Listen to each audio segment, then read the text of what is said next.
It's been a really strong start here for the two sides, but I think Magibi County appears to be more determined. We saw Kane's goal shot just traveling near the near post with a free kick, and Usman Kamara taking a racket from outside the box to the woodwork. I think Lofa County has been lucky at the moment so far.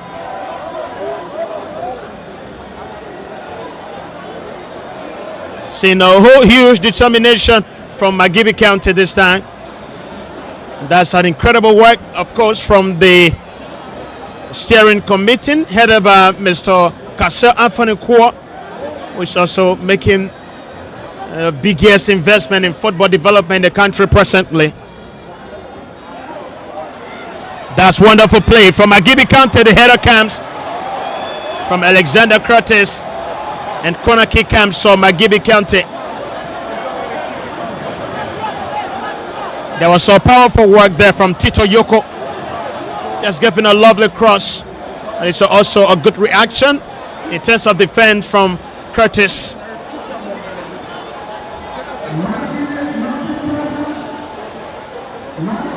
Magibi County is still there. The man is brought down the box.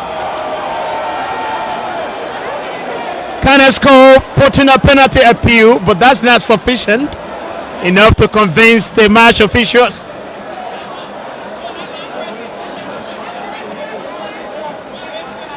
It's been an impressive start so far for Magibi County.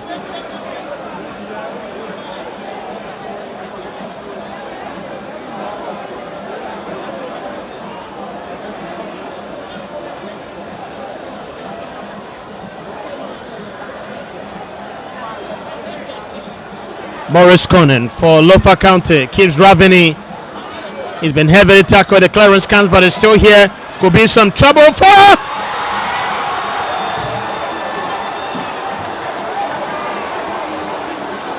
Bishop Tire looked to fire Lofa County to the lead. That was quite incredible from Bishop Tire. This is Pascal Harris looking to find Usman Kamara. The clearance will come from Curtis. Still here, Kamara face to face there with Emmanuel Baka. Baka is dispossessed, but there's a foul.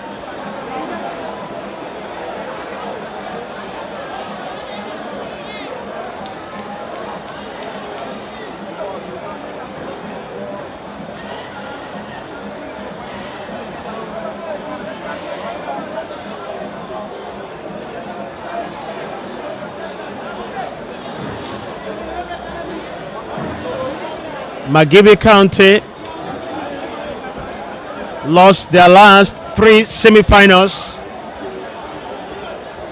Lofa County defeated Magibi County in 2021. That was 4 years ago right here when they were on their way to win their first and only county-made title. It was a post-match penalties victory after a draw in the full time and extra time.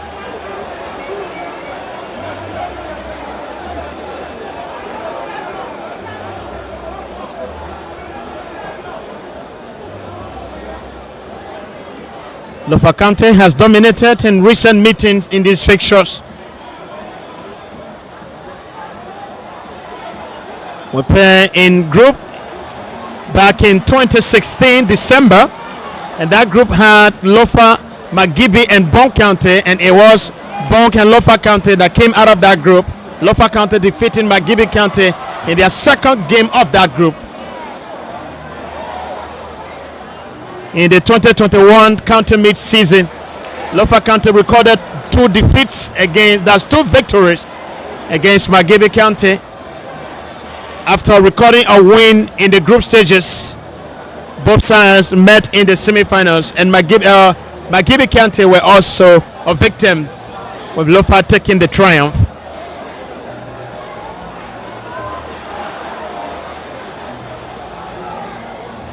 Wonderful play there. This is Usman Kamara now for Magibi County. Kamara looks to find Danwea. Tito Yoko goes there. It's a foul against Alexander Curtis. And it's going to be yellow card for Tito Yoko. He is the first player booked by referee Kofado in this match.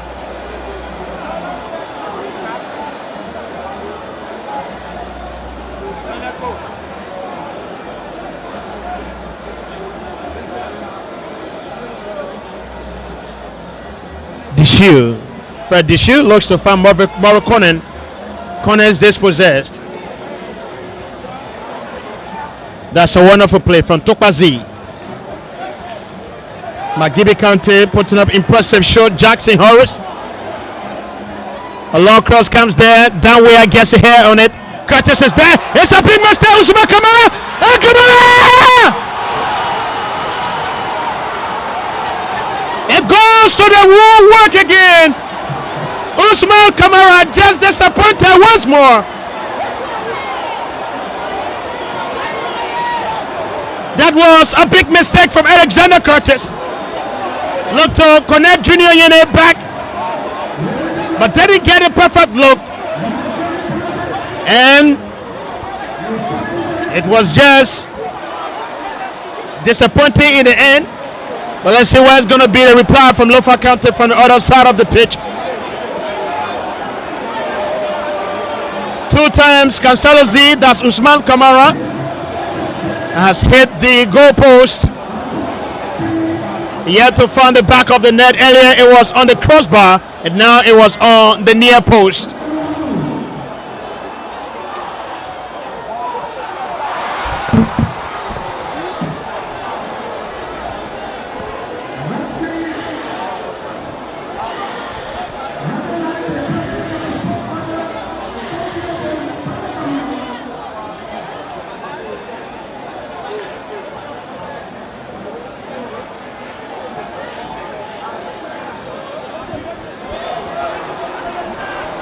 Still Magibi counted.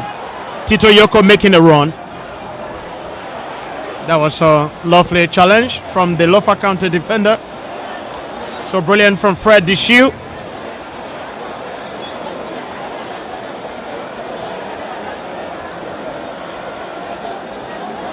And I'm happy now to be joined by Flumo Jr. Of course, he's going to be our co-commentator here today. I think it's been a fiery start for the two sides so far in this match. Yes, actually, it's a very good beginning for both sides. Magibi and Lofa did extremely well. The two big counties meeting each other in the semi-finals, fighting over the finals of this important tournament. So they are putting on all they can do to see which side will go, but it's up to them what they have to decide on the competition. A free kick comes here for Lofa County. Morris Conan will take delivery of that, and we have Jim Stapper in the box alongside Emmanuel Flumo. Alexander Curtis is also making a run there, and the header comes from Fred Dishu. Safe in the palms of goalkeeper Jimmy Dobber. Alfonso D making the run for Magibi County. Wrong connection from Z. This is now James Tapper for Lofa County. Tapper making a run. He strikes from outside.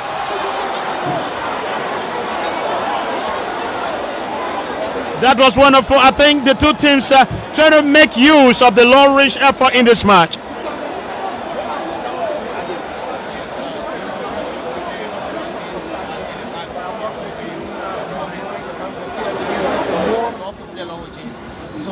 Connections are coming through, and of course Magibi will also have to watch out for James Tapper, who have been understanding national county sports very well. So most of the attack that is coming for him will cause a lot of trouble, making sure that they have to do what they can to see what they can do to stop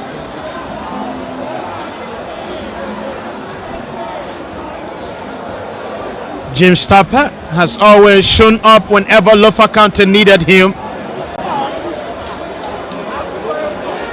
He was their ultimate hero, leading into their ultimate glory back in 2021 when he finished the competition as the player of the tournament. There's a foul there. Kenneth Cole brought down, That could be a free kick in a promising position for Magibi County. We've already seen in the last few minutes of threatening remarks made by Magibi County. And that should bring some awareness to Lofa County.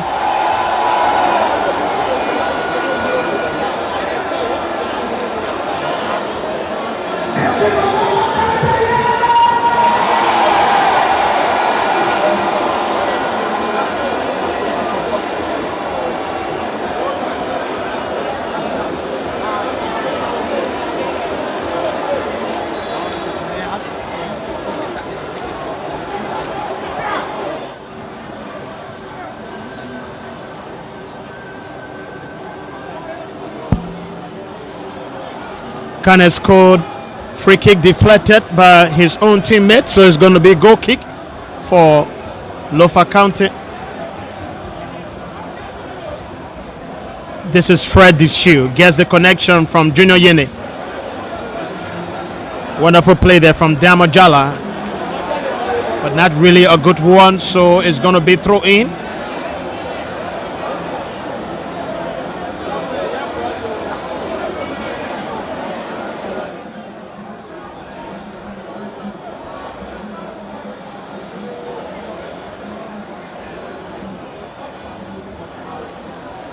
Tokwazi with a header. This is Usman Kamara, challenged by Emmanuel Baka. And Baka wins it.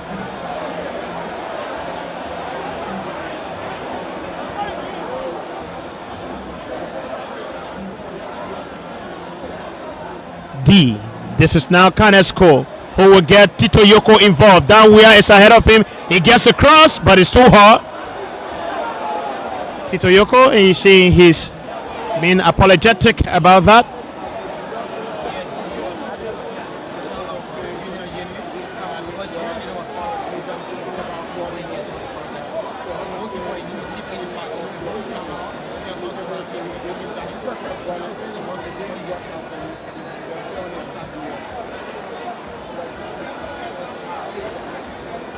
"60 minutes into play, and we're still waiting for the curtain raiser in this match." Lofa County were already in the lead against Bon County when Jim Stapper got the opening goal of the contest in just 6 minutes.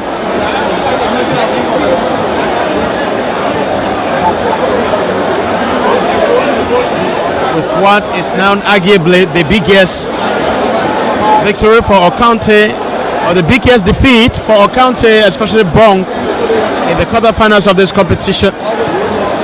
Usman Kamara. This is Kanesko. Horace. Cole. The cross comes from Cole. It beats the shield. Usman Kamara strikes from outside again.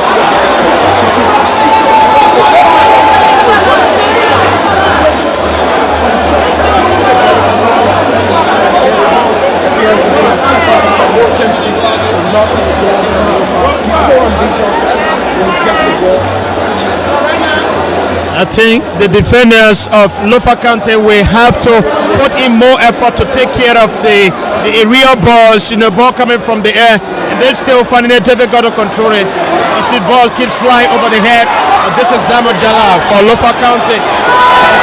Always going to go say, it's a beautiful defending from Casalo Z.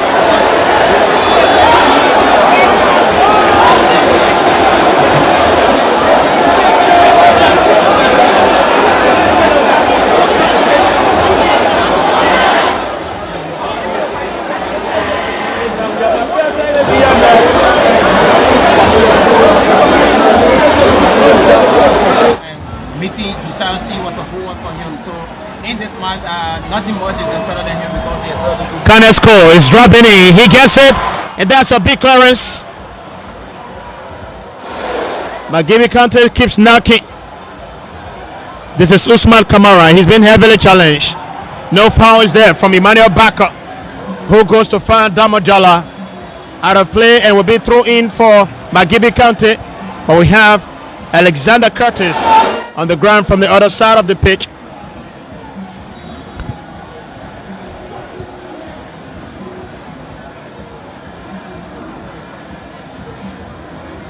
Alex is a very experienced defender. He's not straight at this post mid, especially playing for bigger counties. And so being a back for Lofa is an opportunity to have him, and also having the likes of Pascal Harris in the defense of Magibi is also an opportunity for the KB boys. So that's why I always say quality players meeting in such a game is an extraordinary one. Definitely, and you look to see nothing short of a quality football, and that is exactly what we have been seeing in the opening minutes of this match. This is Tito Yoko. Yoko making a run in. Still Yoko, he survives, but the cross is blocked away by the shoe. But Lofa still have to deal with it. A long cross comes.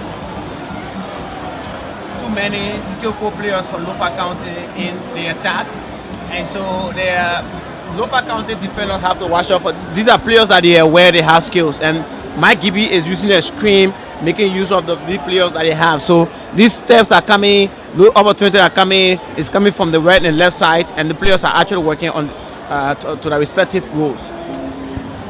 This is Fred Deshu for Lofa County from the half. Another big mistake. This is Usman Kamara now. Kamara, he gets in, and a big save from Junior Yene. He took the wrong decision. He needed to just connect the next person. It would be an opportunity for Magibi, but he chose to waste it. So Magibi County putting the pressure. Jackson Harris now. And this time Junior Yene will put it under control very easily. I think that was a remarkable save from Junior Yene. Yes, certainly. Junior is a very good goalkeeper. He hides everything in the goalpost, and so having him for Lofa is actually a rewarding one. Can I score crosses? Down we are, could I get it? Still Magibi County, mountain pressure. Tito Yoko's flag is far from reality. Yes, Nathaniel, football game is time and it is opportunity. When these chances are coming, you have to use it. Whenever you miss your chances and that opportunity goes to your opponent, they utilize it. It will be very difficult against you. Magibi is having the opportunity, but they are choosing to have it wasted. So they have to be very mindful as they are wasting their opportunities. Definitely. You can't afford losing chances in such a contest, especially being aware of the recent history in the semi-final matches of the competition. So when you have those chances coming to you in the match, especially a fixture that you've never had a good result in the recent year, you have to do everything possible. So it's on the shoulders of Dawea, Usman Kamara, Tito Yoko, who are all playing the attack for Magibi County at this moment, to make all of the back use of the opportunities keep coming their way. Else they could have some better regret again. Yes, I don't think they are willing to settle for that. Yes, certainly the coach of Magibi will have to talk to the players, especially those in the attack, because the chance is coming, but they are choosing to have it wasted. So you need to talk to the attackers. James Tapper fans Emmanuel Flumo.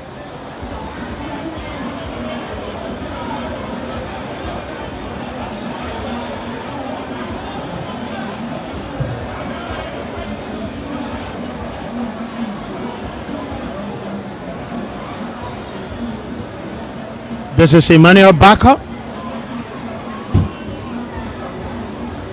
Baka goes to far. Jala.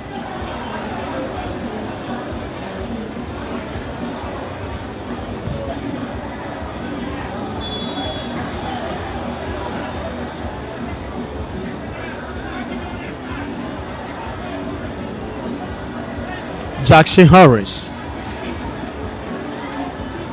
Still back here for Horace, who looks to find down where.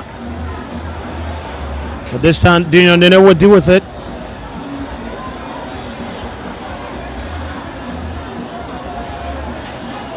Yene, the Niba County that's goalkeeper back in 2020. Niba County went to the final here against Grand Crew County.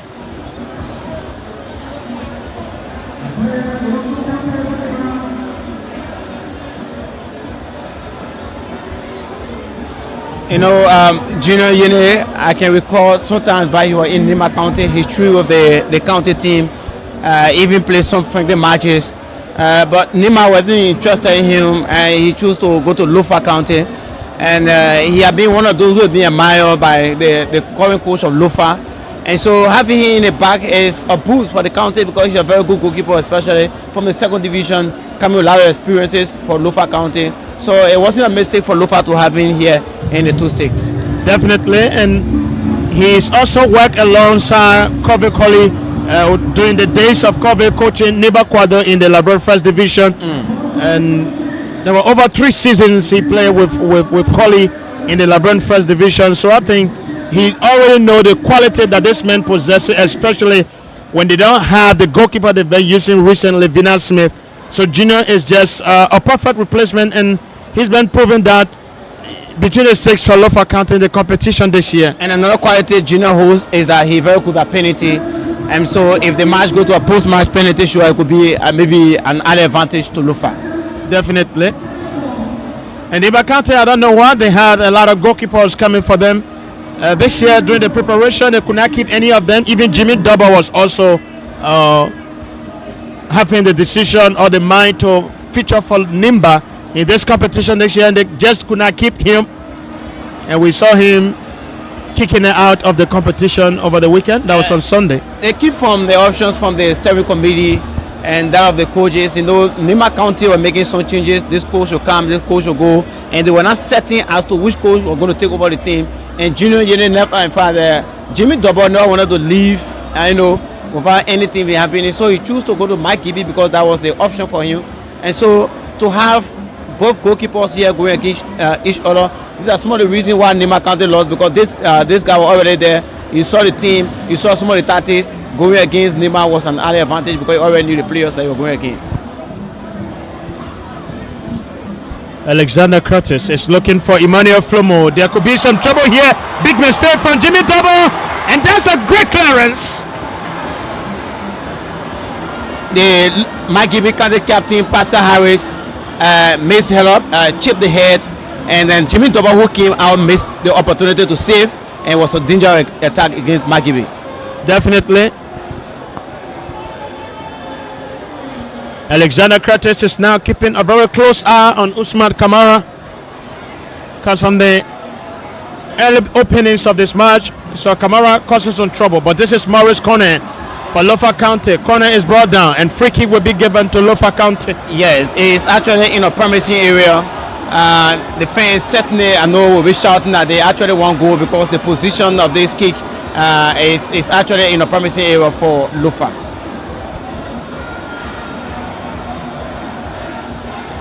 27 minutes on the clock, and both teams are still on level terms, so the curtain raiser of this match yet to be gotten by either side. But Magibi County have had most of the best chances of the first half so far. Lofa appears to still be looking for a way to balance, but this is James Tapper free kick, and it goes wide.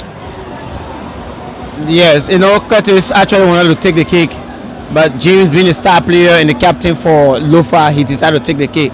And so he saw Curtis coming back and giving the opportunity to him.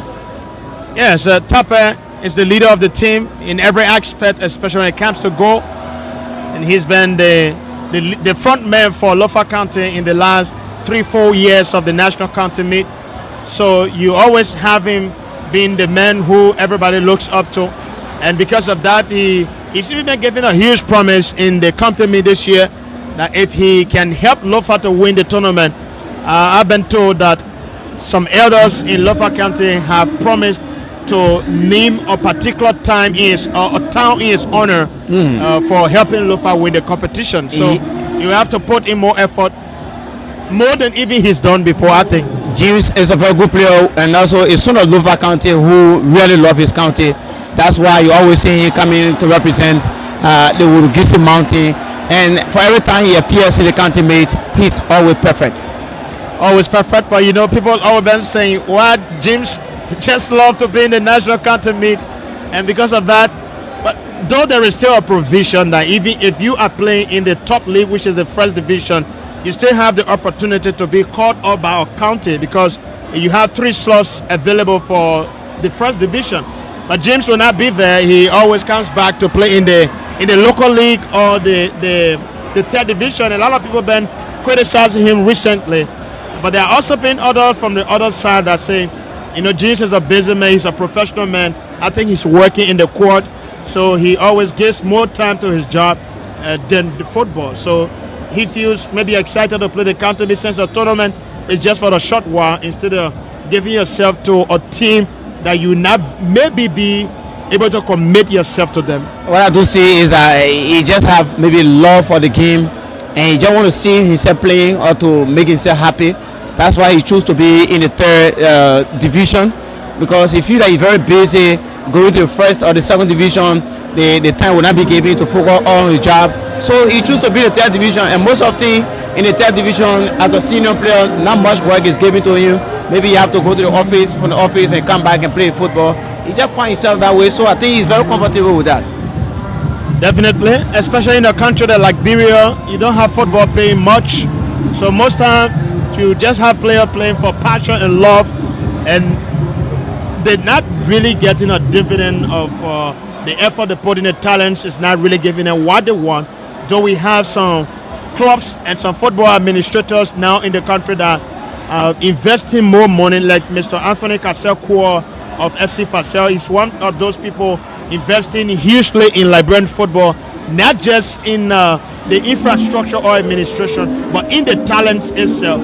Like before the beginning of this league season, which is ongoing, he took the entire Facel team to Egypt for camp and to play against some of the big and best clubs in Africa, and that was exposing Liberian football as well to other parts of Africa and making them ready for big competitions on the continent and as well elsewhere. So people of Kaseko, we appreciate them for what they do, and we can call on them to do more and have others to also join them. And there have also been people who've been trying to do similar things. Yes, but he's been huge and exceptional in the investment. Yes, in the last 2 years now, Casio has been very good. In fact, he has been the one to expose in Liberian football.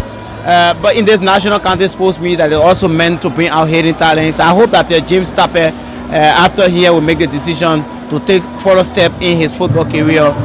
Maybe he can go on one of the bigger teams so that he can see himself on the world stage, because the county meet is just an event. It comes and go, but the national first division, the second division is a game that players, quality of players meet and you see what is happening, and people come into the league and sign players to go and show that talent outside. So hope that James will see this as an opportunity to move forward from the national county sports meet.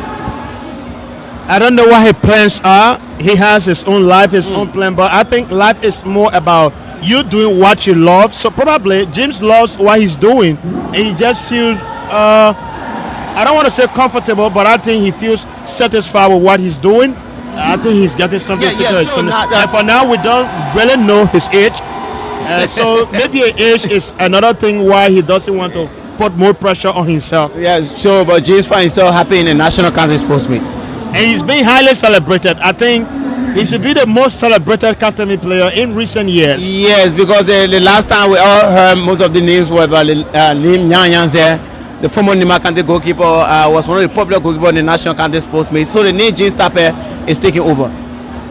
Taking over. Lofa, that's Magibi on the attack. That was a lovely work from Emmanuel Bako.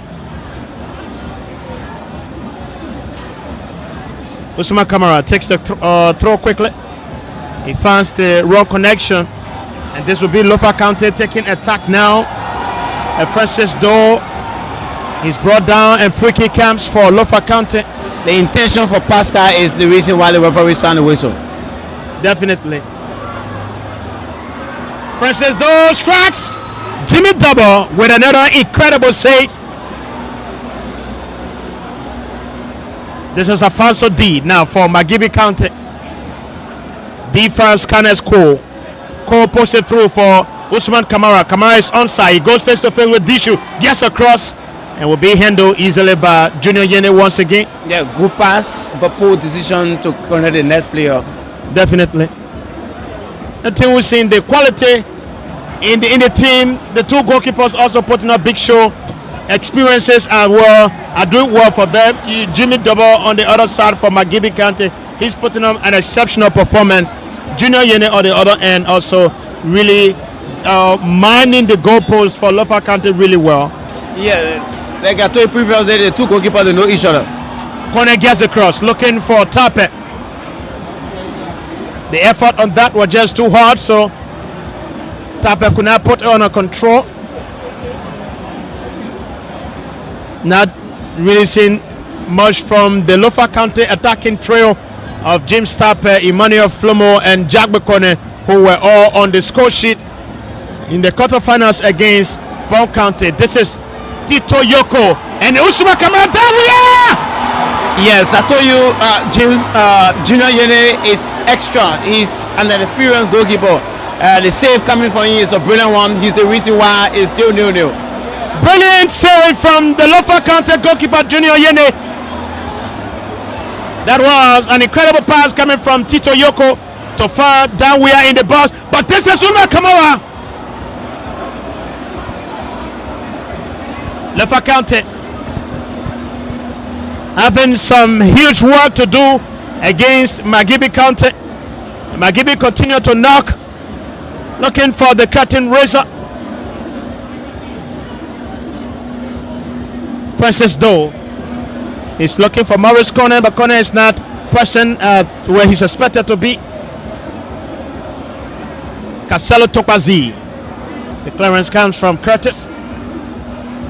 Jackson Horace with the possession, but there's a whistle sound against him. That was an infringement, I think, though he was in possession. Yes, see the captain of Magibi, Pascal Harris, he's protesting on the decision from the referee.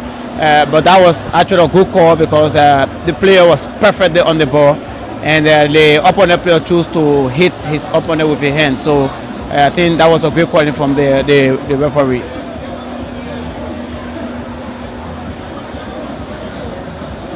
Lofa County gets another free kick. After the tackle from Jackson Horace. Just breaking down Francis Doe. That's Jagbe Conan. And I think at long last, Alexander Curtis have the opportunity to get a free kick taken. Yes, let's see what we're going to do with that. Curtis, he connects Conan. I think there's an issue there, so the kick is going to be retaken. And all the medics came and looked after Conan, so he needed to wait until the ball is played. Definitely he has to get out before returning to the pitch.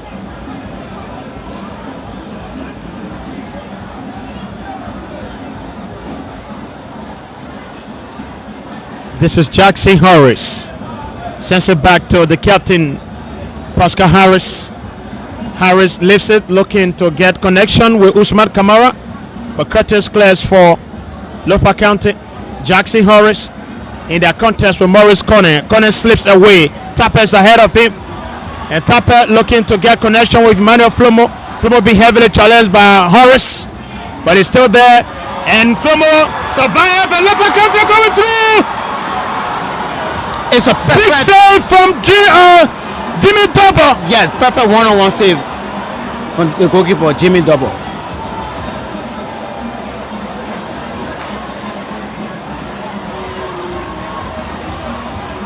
Francis Doe go through. He looks to strike from outside. Deflected and just go easily now for Double to deal with it. But you saw that save from Junior Double. That's Jimmy Double. That's perfect. I can call it. Yes, that was actually fantastic. But that player saw the position of the goalkeeper. That was said the two counties selected the best of players, especially those in the goalpost. Jimmy Double is very experienced, very good at one-on-one. You saw the save for him. He saw the player and he took the position, and it was a better one for him. And then that could be the first goal for Lofa, but he chose to block it, and that was just a brilliant save for him. 7 minutes left to play in first half, plus the stoppage time, which will be given at the will of referee Kofado. It's been an incredible tournament so far. In this tournament, we've seen last year champions River G being booted out. Last year champions also in kickball, Riverside being booted out. Last year, third place winner Nimba County being booted out as well. And last year, beating finalists in kickball, Nimba County being booted out as well. So many big names in the county mates are out. The names are every Grand Bassett did not make it through from group stage. Nimba County football team dropping in the quarterfinals. Brown County also dropping in the quarterfinals. So far, the big names now is Lofa and Magibi. The surprise one is Gedeh booking a space to the finals. I think Gedeh has been doing incredible work during the course of this tournament. They finished at top of their group in Zwedru, unbeaten in 3 games. They won 2 and collected a draw. That was wonderful for them. So they've played 5 games now and yet to taste a defeat. So going to the final unbeaten, that's incredible work for Gedeh County. For me, it's not really a surprise. In the last 2 years, I think we see Gedeh putting up a very formidable squad. Yes, they have been struggling to see how they can build a better team that could reach this stage of the tournament, and I think they have reached what they have not been searching for. Definitely, the promised land is what they've been pushing for, and finally they got it.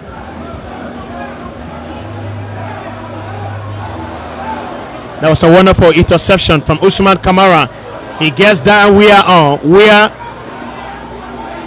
heavily challenged there, and his possession is stolen away. Lofa County, Emmanuel Baka. This is Morris Kone. That was a foul against Kone, but I think Kone will have to think more about playing as a team instead of playing individual ball. You have the ball in your control and have your teammate waiting it. So the best thing to do is to just find connection quickly. But this is Damo Jala from outside the box. He's tracked, and a big save again from Junior. That's Jimmy Double, and there will be a corner kick for Lofa County. Yes, the two teams having the opportunity, but they continue to waste the chances that come in, and so it's a very big game. So these opportunities that come in, they have to use it. Or maybe they want the match to go to a penalty shootout. I don't know, but chances are actually coming for both sides. It's been an end-to-end encounter so far. Both teams having their own fair share of the chances in this first half, but we still yet, just as the fans are waiting, we're waiting for the curtain raiser. And who's going to go ahead?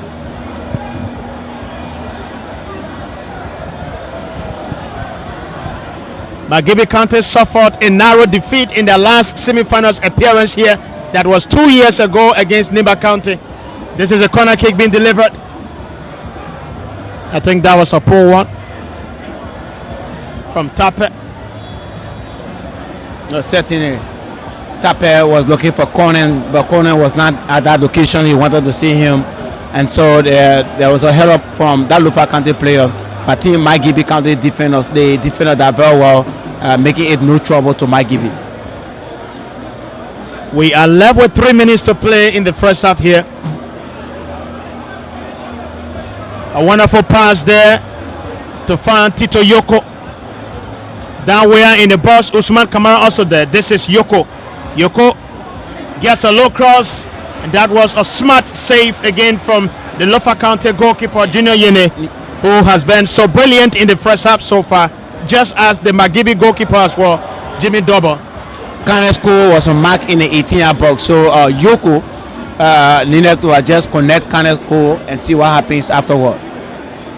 Damojala finds Francis Doe back to Kone. Kone now making that huge run.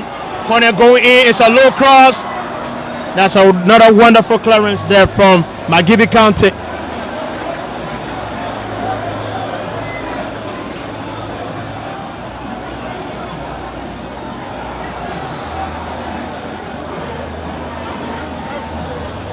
Fred Deshiu being heavily pursued by Danwaya, and he sends the ball to safety. The throw in and taken quickly by Weah.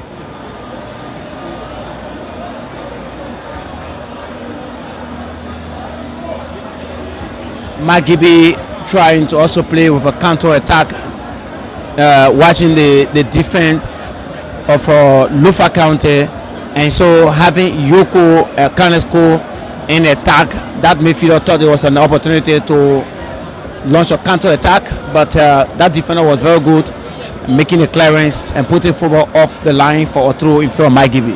And I think that was smart from Fred Deshiu, because he had two Magibi counter players pursuing him unrelentingly, so giving the ball away to safety, at least to give more space for his teammates to come, was good. And the referee also, that's the assistant referee, Tracy Chai, raising the flag for that Magibi counter player who was on the floor.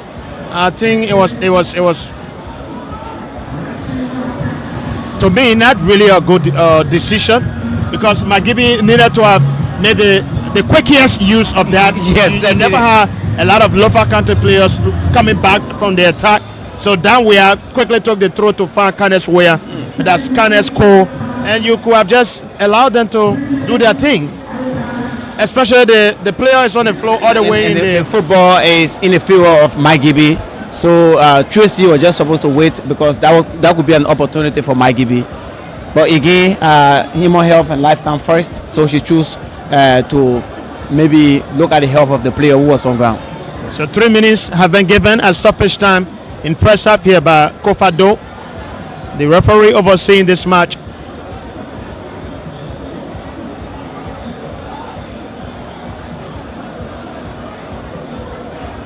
This is a really good game, good atmosphere, good football players, a lot of fans trooping in. So I see the SKD is now getting straight up from some of the locations that were empty, especially around gate 9. I see the fans put in gate 15. They continue to come in.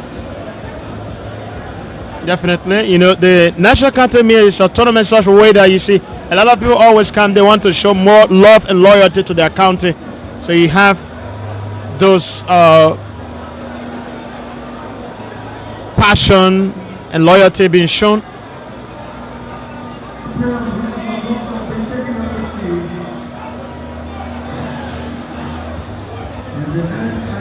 Magibi County really started well in this match. I think the only mistake we've seen has been not being able to utilize those chances coming their way. Yes, I think Lofa County has picking up the rhythm of the game, because the first 5 minutes, 10 minutes, 15 minutes, Magibi was really, really impressive. But this time around, Lofa is dominating the possession. That is the midfield of Magibi. The midfielders are not really working. They believe in counter attack. So that's the reason why I see that Lofa is really dominating the game. Magibi County have never been to the county meet final since 2019, when they were defeated by Bomi County in post-match penalties 4-1.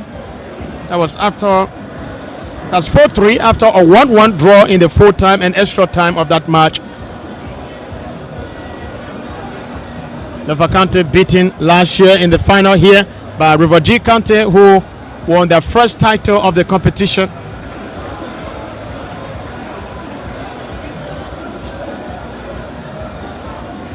Lofa has had a good result coming from their semi-final matches recently.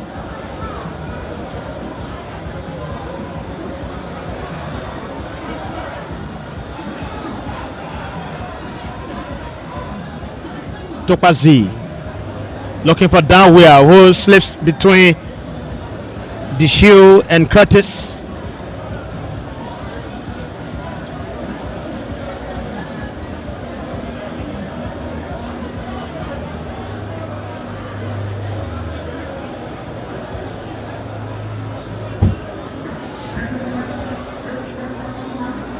You know, Pascal Harris plays for Lofa County. He played alongside with Kone and James Tapper. So Pascal is very mindful in the back, watching James Tapper from various corners of the field.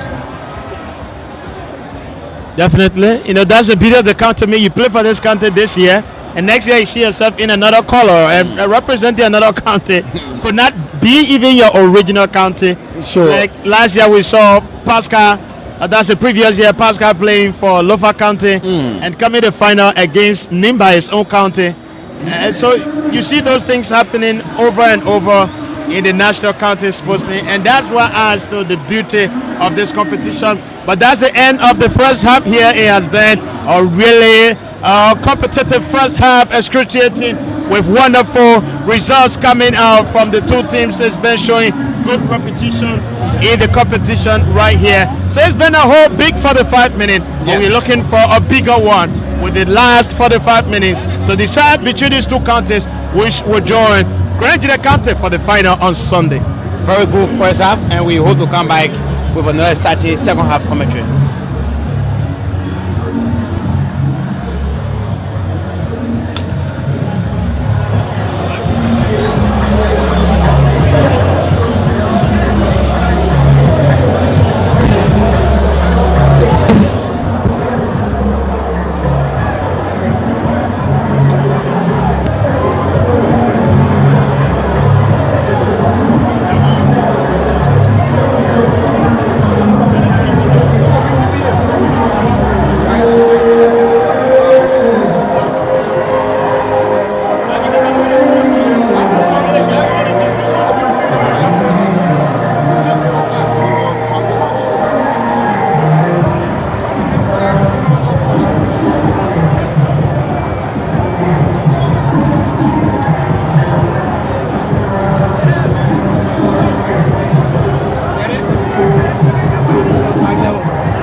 Okay, folks, welcome back to this behind the scene interview.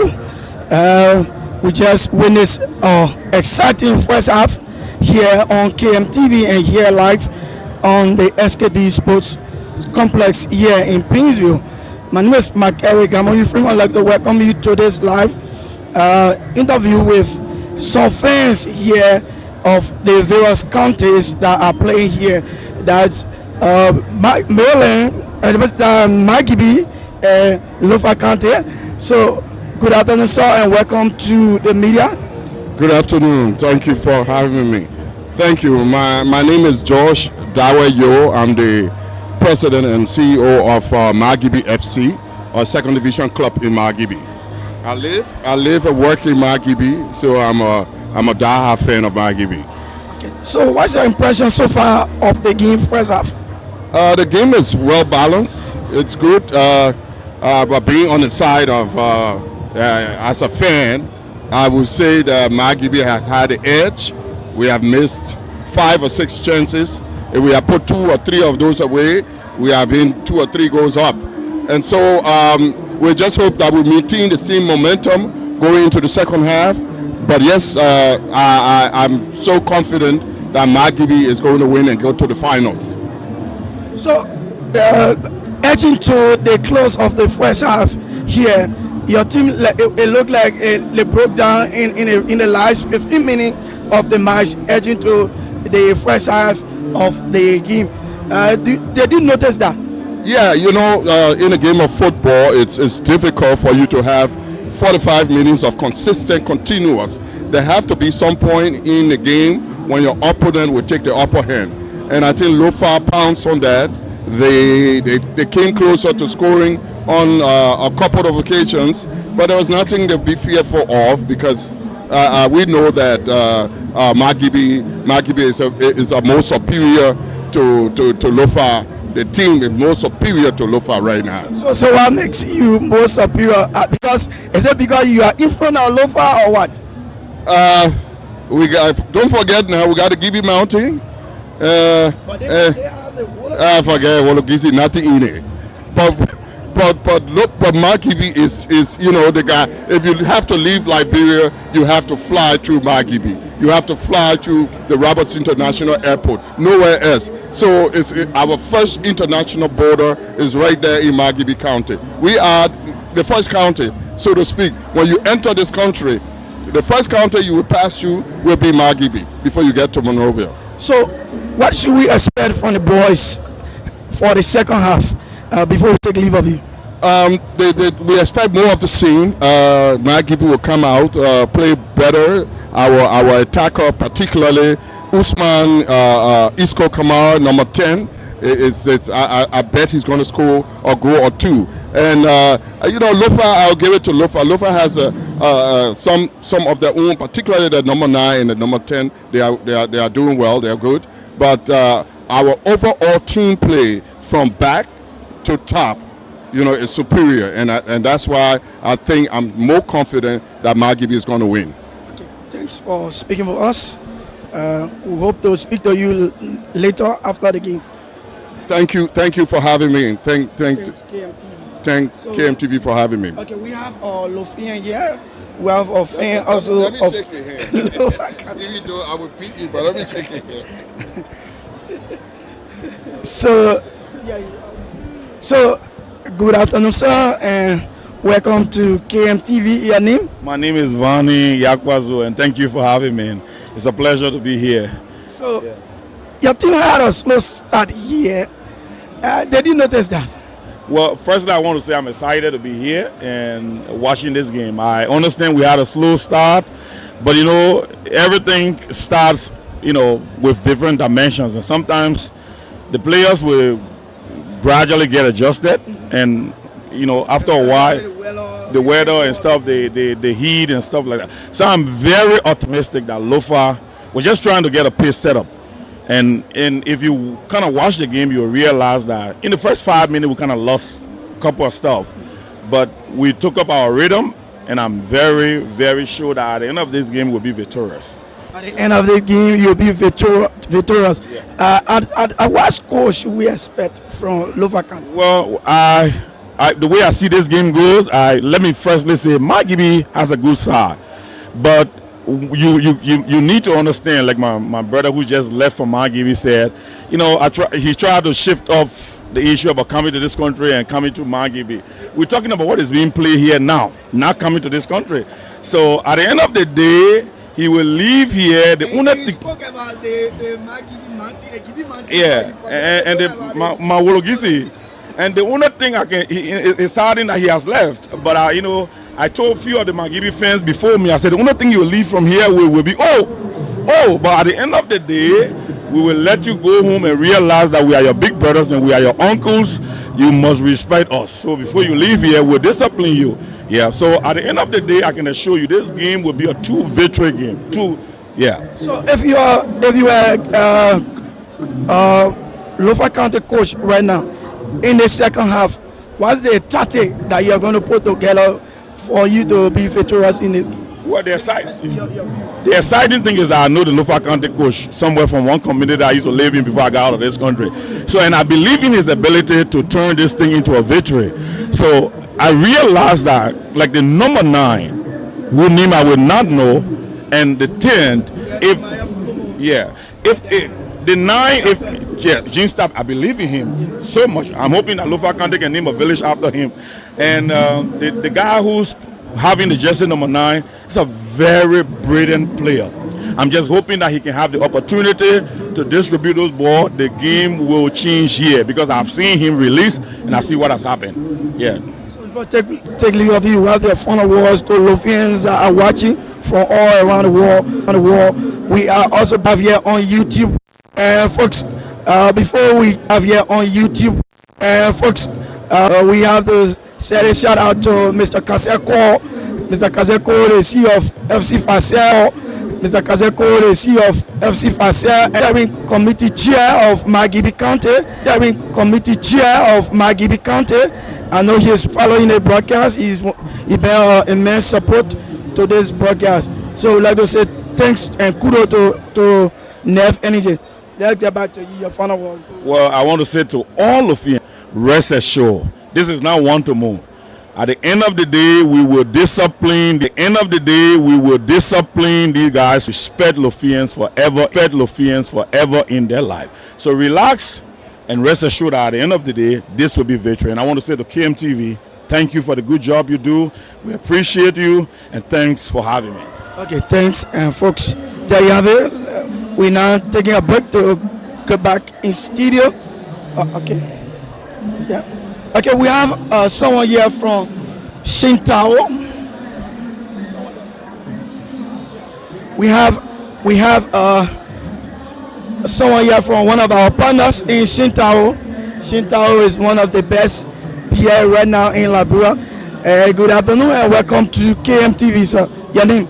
Thank you very much. I'm Trinity Yane, the co-importer of Shintao beer Liberia.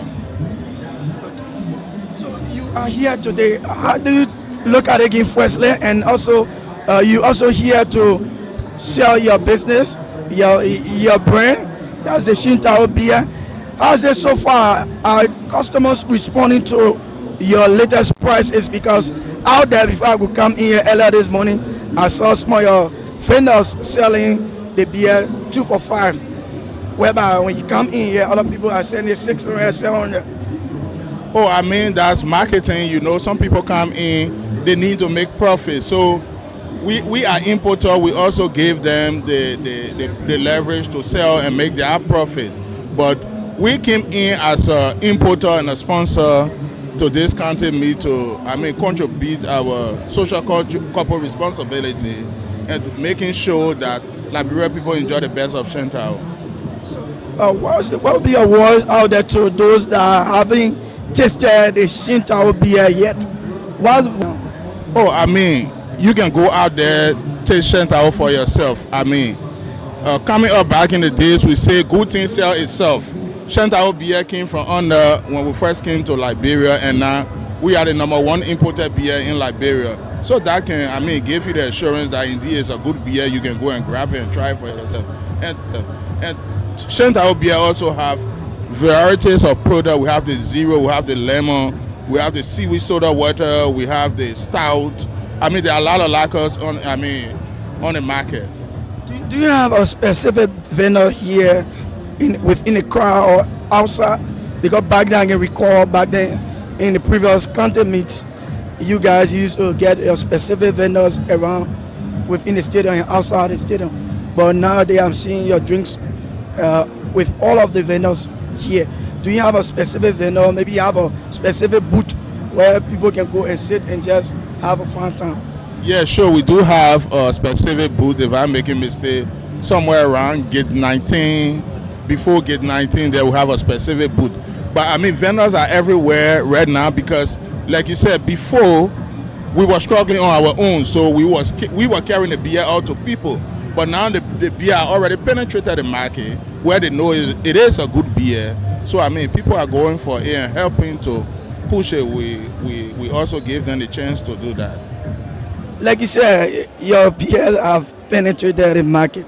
You have struggled over the years to gain prominence, the Shintao beer, when you came into Liberia newly.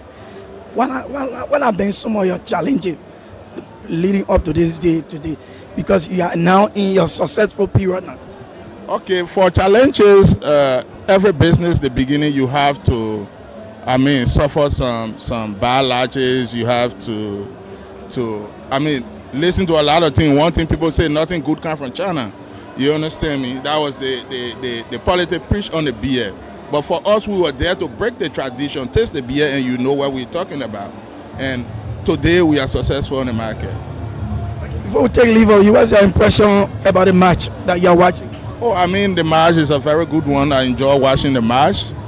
But right now, I cannot speak for any side because I'm not too much of a soccer fan, but actually I'm really enjoying the match. Yeah, but at the end of the day, let me break the S. I guess Magibi might carry the day because thanks. A lot from Magibi. Okay, thanks for speaking with us. So we are going back to studio where we will go back on the field because now coming.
At City Builders, we're your total one-stop tool station, where quality meets convenience for every project. From heavy-duty power tools to precision hand tools, we've got everything you need to tackle any job. Come in today and let our experts help you find the perfect tools to get the job done right.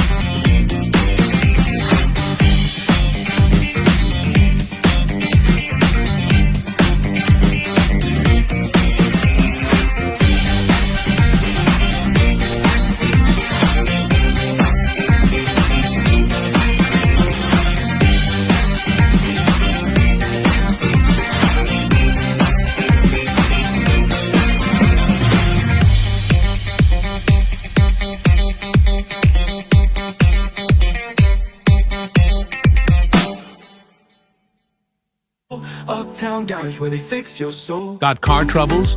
Don't stress. Drive into Uptown Garage. From quick oil changes to complete engine overhauls, we've got you covered. Our skilled mechanics use the latest technology to diagnose and fix your car right the first time. Need tires, brakes, or just a tune-up? We'll get you back on the road, safe and sound. Convenient, affordable, reliable. That's Uptown Garage. Your satisfaction is our top priority.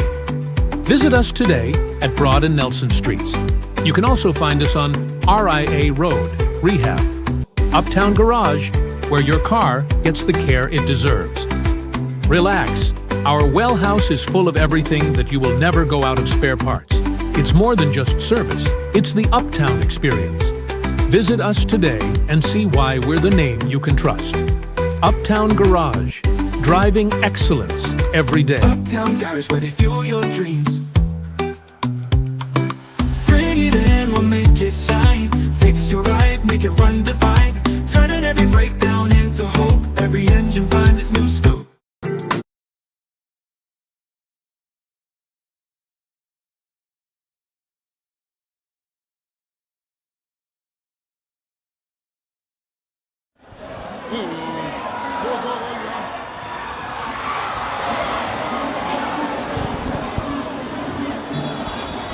So welcome back.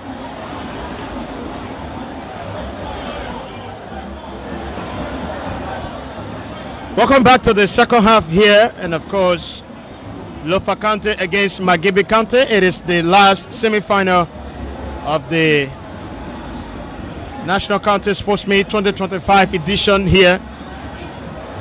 So we are still here on the commentary duty, Nathaniel Success Tupa and Nya Flumo Jr. Yeah, I think it was a big first half, and the second half could even be bigger. Yes, because everything going to end right here after 45 minutes to make it 90 minutes. Either post-match penalty or either side win field of play. So we expect to see a very different second half.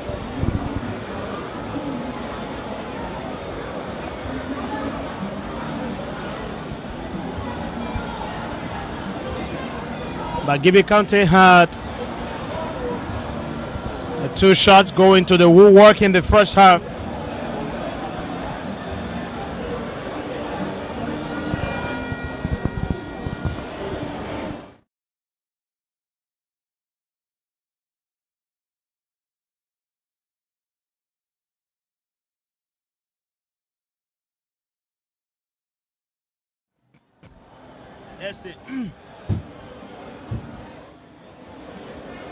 Pascal Harris will take the kick here.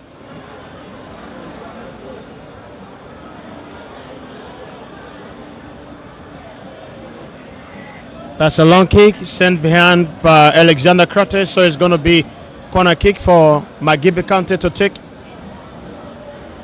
That's the first corner for Magibi in the second half. I see Pascal Harris is going there. He's very good.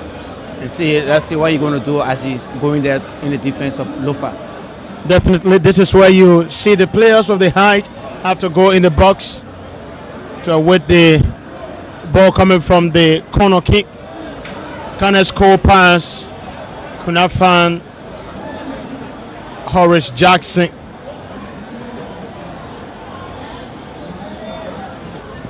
It was a big first half between these two sides. And let's see what the second half has for us.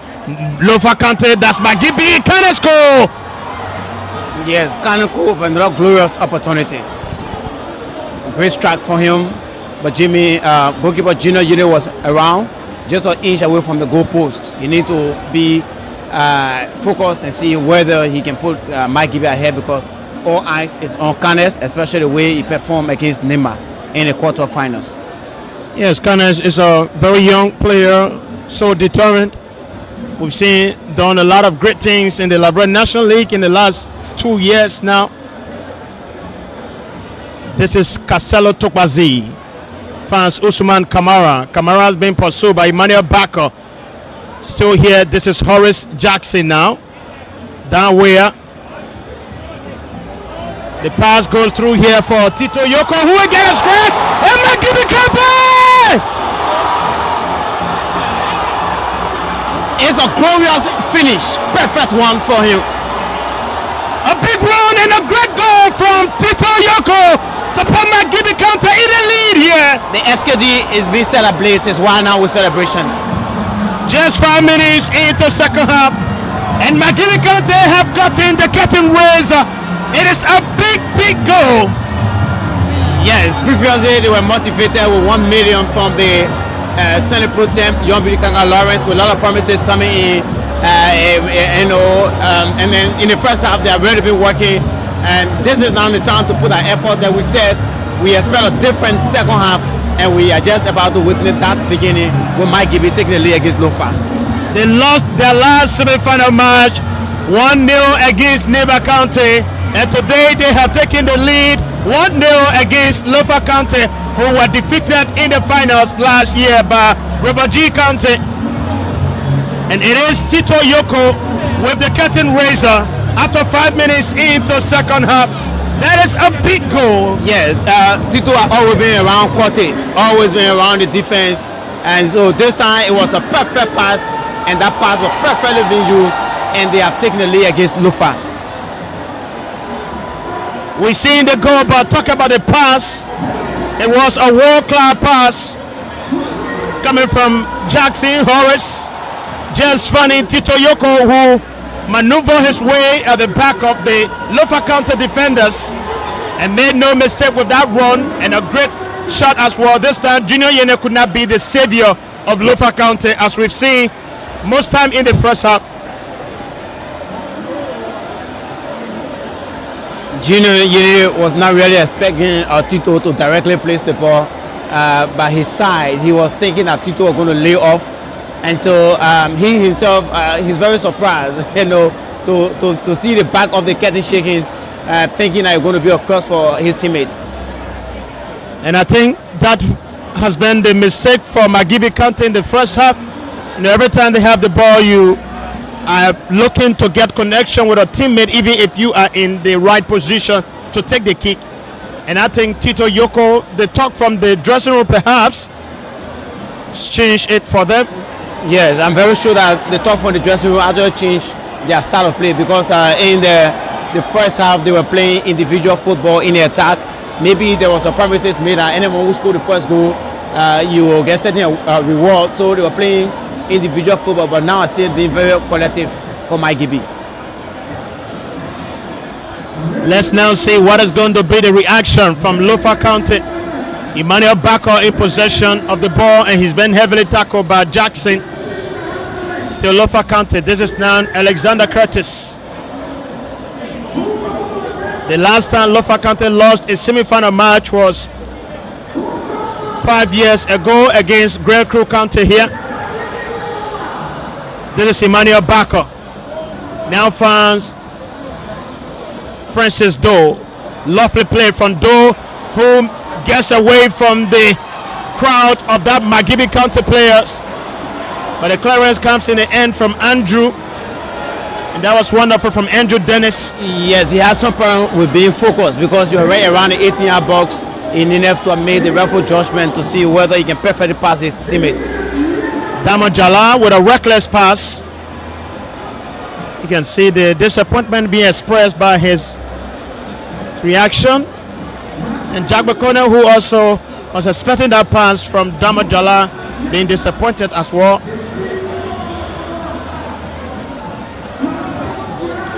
Magibi, Lofa have to be aware that this Magibi County team is very good at delaying play. So now that they have taken the lead, even though it's too early, but let them also watch out that Magibi is very good at delaying play.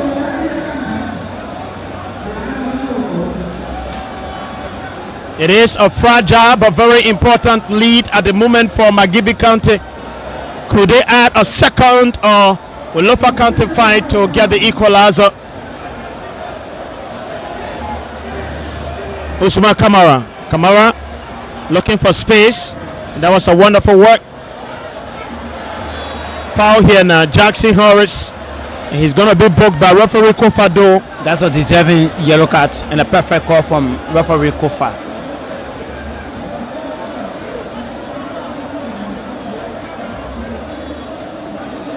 You know, James Tapper and Kone have not really been impressive in the last 20 minutes, because what is happening there is that James Tapper is not really receiving the football, and Kone is now also joining the attack. He couldn't play individual football, so Lofa is finding it very hard to reach the football to the attackers.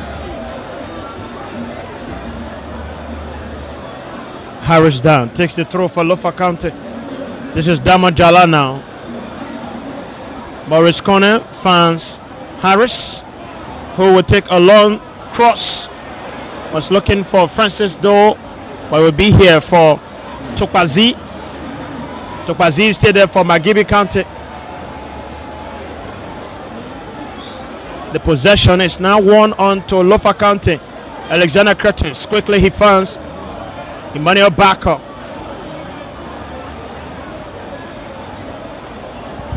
Curtis now to Conan. James Tapper back to Conan. That's a great switch of play between these two players. And Harris goes in.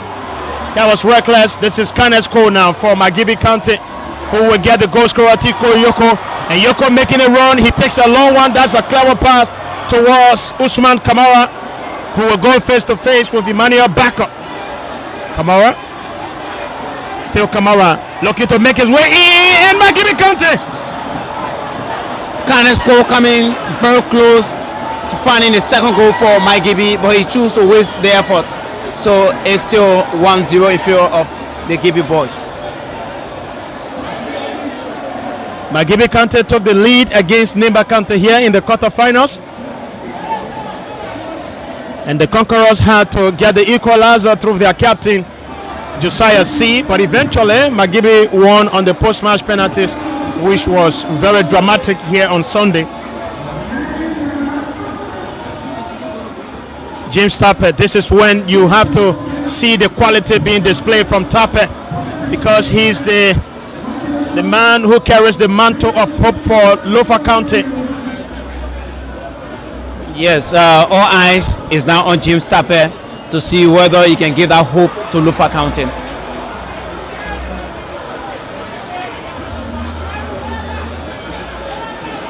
Tokpazi, but the play has been halted with the Lofa County captain on the floor, James Tapper. You always see Tapper falling in games. He falls multiple times. Yes, sometimes players use these tactics to play on the referees, and as a professional referee, you're not too careful with that. You always fall for these kind of tactics from the players. But again, Jimmy Double came out very well to make a punch and making that clearance from the defense of Magibi. But he chose again to fall. Time is not in his favor.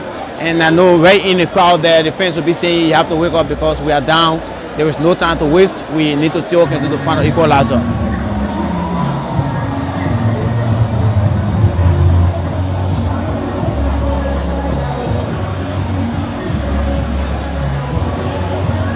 Magibi County had an impressive start from the very first minute of this match, with Usman Kamara hitting the woodwork on two different occasions in this match and starting the Second half on an even stronger foot, with Tito Yoko firing the Gibi boys to the lead with an incredible goal from the left flank, drove through very cleverly and put it in with a brilliant finish. Yes, this is National County Sports Meet. It is often said it's always good to be ahead, and Tico is the man giving that opportunity, putting Magibi ahead. So they feel that with this result it's most important, and it's often said it's good to protect what you don't have, and you already have it, you also have to protect it. So Magibi is doing all they can to protect the goal now in their favor. Despite being unfortunate on many occasions, especially when it comes to lifting the title in this competition, Magibi been one of the best counties in the competition so far. They always put in a great work. Jack McConnell gets a shot from outside, but the goal wide. It was deflected slightly. That's what the referee says. So it's going to be a corner kick for Lofa County. Yes, actually a deflection, and the referee was just in time to make sure that you were able to see that slight deflection. So it's indeed a corner. Harris down will deliver the corner kick for Lofa County. Down lifts it. The clearance comes from the head of the Lofa County. That's Magibi County captain Harris. Pascal is everywhere in the defense, and so Definitely. he's actually a defender to watch for in the county meet. And let's see, this is Tokwazi again. That incredible pass coming from Usman Kamara. Tokwazi is still making a way in, being heavily challenged by Emmanuel Baka, but eventually a free kick is given there to Lofa County. But I think that was a great fight from Tito Yoko. Yes, he tried to protect, because in football, to reach your opponent's defense or the 18-yard balls, it takes a lot of time. So when you are given that opportunity, you have to make sure and fight to see whether you can use it. This is Emmanuel Flumo who goes in. Emmanuel Flumo! And he put it through! 1-1 on the score sheet! Incredible finish from Emmanuel Flumo to get the equalizer for Lofa County.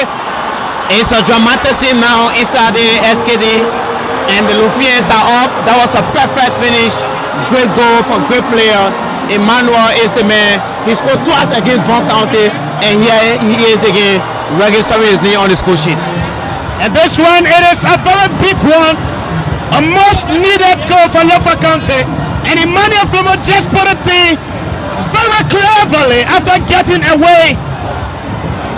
That is an incredible goal, and this is game on now here at the SKD. That defender also, why you were afraid is what happened. He was afraid to tackle Emmanuel in the box, and of course Emmanuel too was very mindful. Being in the box is an opportunity, and he chose to use it, and that Gedeh is now shaking, and Lofa has just equalized through Emmanuel Flumo.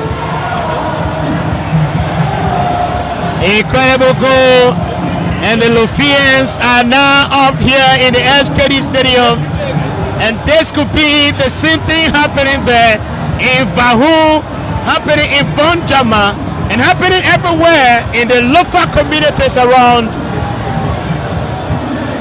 And I know Zozo, Vonjama, and Kolahu, Fisebu, it's a heavy jubilation right now as the Lofa County are just equalized against Magibi.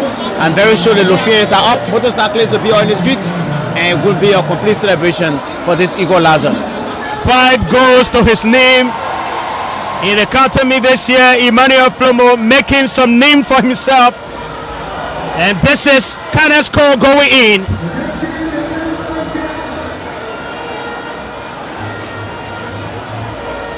Morris Corner for Lofa County.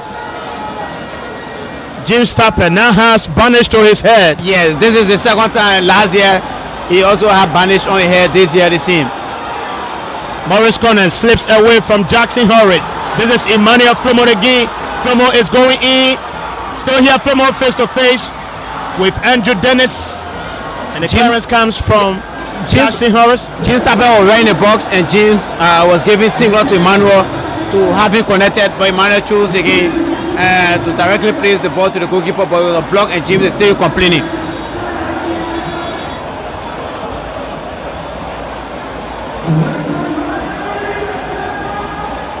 I was definitely sure of a dramatic turns of event in this match.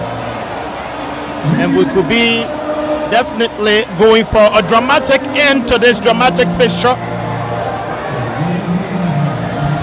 This is actually the second half that the fans were waiting for, and this is the second half that we were also expecting, because all is going to end right here. So the players will put in all the time, all the qualities, all they have to do it, because you have to do it. There's going to be no third half. So the second half is just all about the game. So they are doing all they can. That's why I see Lofa have to fight back to find an equalizer, because they're aware that after this there's going to be no game. The Wologisi Lions against the Brazilian Army from the Gibi Mountain. I see Lofa captain James Tapper being stretched off the field, and so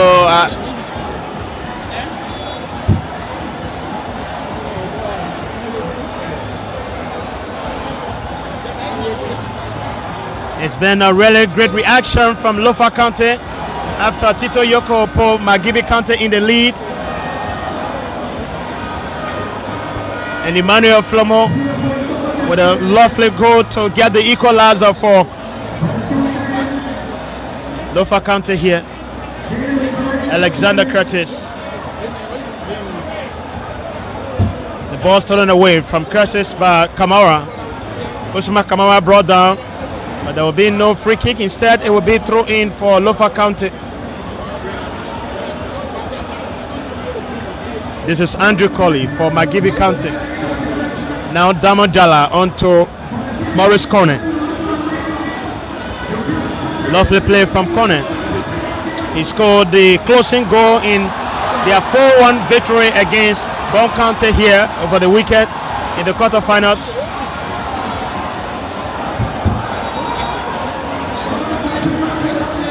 Substitution comes here for James Tapper. James Tapper is going off. He was substituted again in the quarterfinals against Bon County. Yes, and he's being substituted here today again for Lofa County in the semi-final against Magibi County, when Lofa County will need him the most. He's had a couple of tackles that resulted to injuries, so he wouldn't continue this match. Could that be a blow for Lofa County? Certainly. So all eyes is being turned on to Kone and Emmanuel Flumo. They have to do what they can do on behalf of the Lofa County team, because the star player James Tapper have been substituted. I know back home in Lofa, the fans will be very quiet and be complaining why he's being substituted. But that's the beauty of the game. He sustained injury on the head, and definitely he could not make it to continue the match. So the coach deemed it necessary to have him substituted since time is still there, so that another fresh legs can be introduced. Definitely. And let's see what will come out here. Because Lofa, the main man is James Tapper. But it's not all put on Morris Kone and Emmanuel Flumo.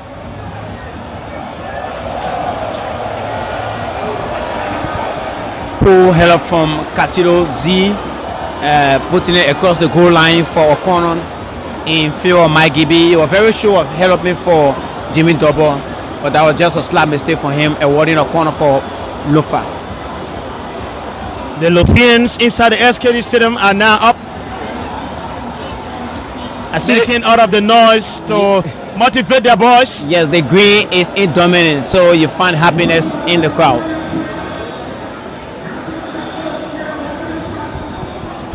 Morris Corner will take the corner kick for Lofa County.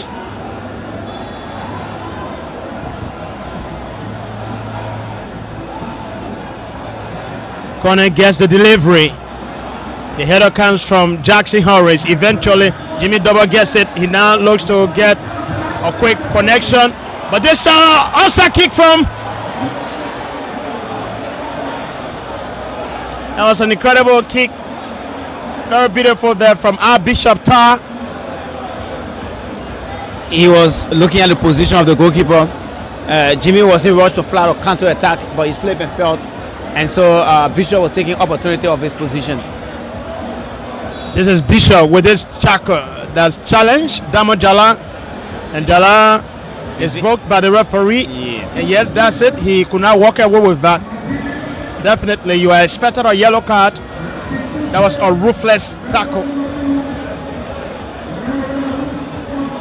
Magibi County preparing a double substitution.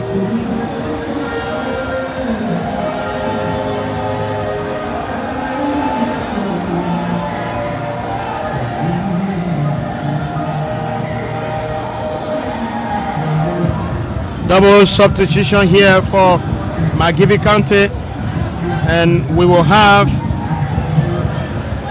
Alberto Soiree coming on, and as well we have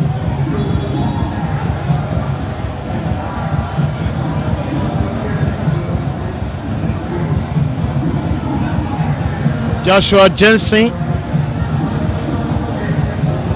So the players coming off will be Jackson Horace.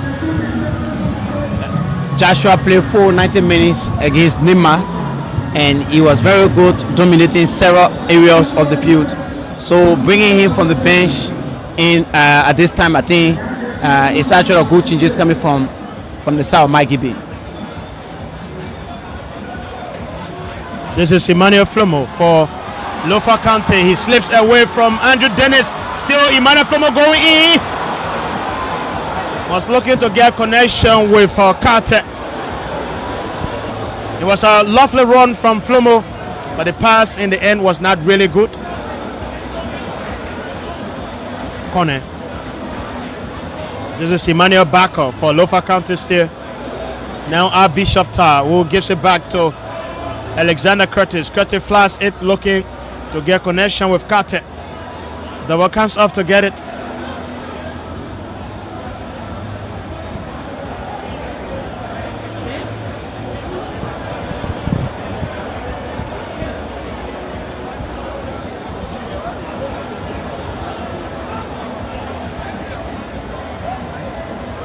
Emmanuel Flumo is actually working in the absence of James Tapper, and so he have to play that role now because the absence of James Tapper is a blow to Lofa, so he have to step in to put all he can for the Wodogisi boys.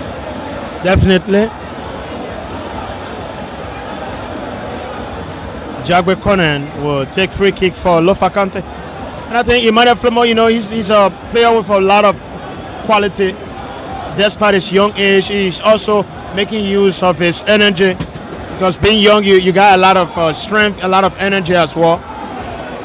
But he's been a really clinical player for Lofa County in the competition. This is Damon Jala who will get across, and a great punch there from goalkeeper Jimmy Double. Actually, it was excellent punch from him.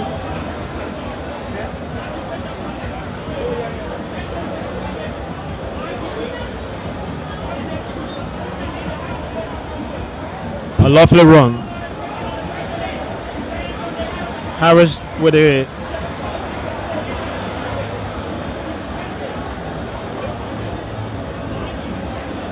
Francis Doe and Pascal Harris are actually having some good time in the I think having a great fight. Pascal had not given any chance or space to Doe, Francis Doe. Yes, on the team you have a lot of players, just like you have one person who will stand out.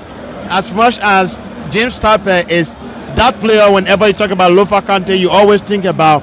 You also have some people around, like Francis Doe is a player with a lot of great quality. Working from the midfield to the attack, he always takes the ball to the flank, and he's having a change of play with Morris Conan, moment after moment, just like that. Magibi County, Tito Yoko, the cross is there. So Emmanuel was booked for that challenge. He was awarded a yellow card.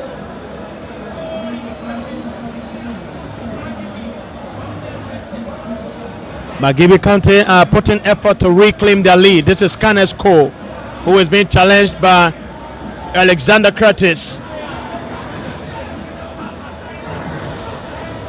Francis Doe, Pascal Harris again right in time to stand in the way for Magibi County. Down where Yoko. Now Alfonso D. Yes, the flag is up. Okay. Morris Corner sits on the floor. There could be some problem. And we see Lofa County also having some players warming up for potential substitution. But we saw James Tapper being ruled out for with an injury in this match. So Morris Corner, if he can also be ruled out, I think it could be getting worse for Lofa County in this match. I see a very sad moment from the coach. Yeah, Covey. He's aware, you have a team and you know your players, the main men in the squad. And Corner sits into the square shot, so you're going to be taken off the field. So the supporters of Lofa have gone quiet because James Tapper has been substituted. The man who is being there to replace James is also being taken a square shot. So they are worrying. I know they are praying that Corner should come by, because if he's substituted, it's going to be a very big blow for Lofa. Yeah, they still have some good quality players on the bench as well.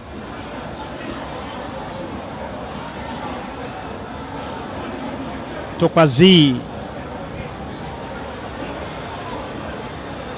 Usman Kamara, down where is in the ball, still here. Kamara get a stroke, and that was a great block from Alexander Curtis. Very lovely defending there from Curtis. Yes, the presence of the medics will be needed for that defending. His on of the pin, to protect your goalkeeper, and also working maybe to be named as the best defender or player of the match. It's something you got to labor for. Definitely. Canesco. That's Usman Kamara. He was dispossessed there by Fred Deshiu. Andrew Dennis. Damojala for Lofa County now. This is Emmanuel Baka who gets involved. Pascal Harry does the clearance for Magibi County. Tito Yoko being heavily challenged there by Harris down.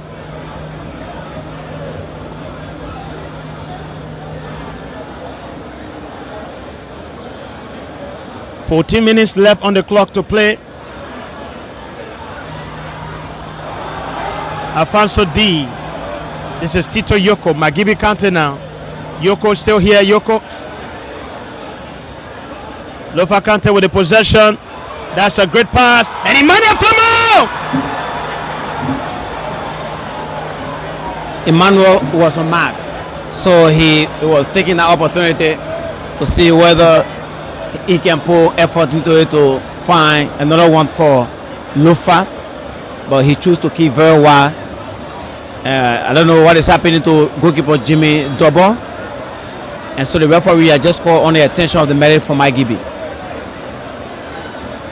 I think that would have been a big goal from Emmanuel Flumo again, though we have seen score another big one, getting the equalizing goal in this contest, giving Lofa County some hope at this time in the contest, but he just tried to give Lofa the lead for the first time in this match, and who have taken goalkeeper Jimmy Double by an absolute surprise, because he was closely looking at Harris down, who was running with the ball, and that was a great heel pass coming from Harris down just to find Emmanuel Flumo, who wasted no time, got a quick strike, but just went wide. Corner is back on the field, but he's still leaping on his legs. Andrew Dennis looking for Tito Yoko.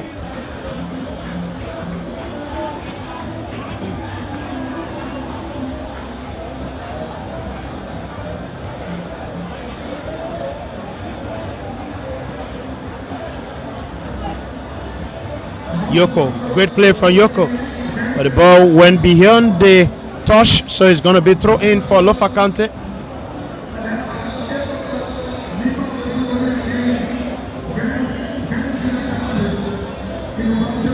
So the question is up to Magibi or Lofa, who are going to join Grand Gedeh in the finals, and that's going to be a very interesting fixture from either side. So they are actually working, because to reach a final you have to labor, you have to struggle, you got to work for it. So Lofa and Magibi are working.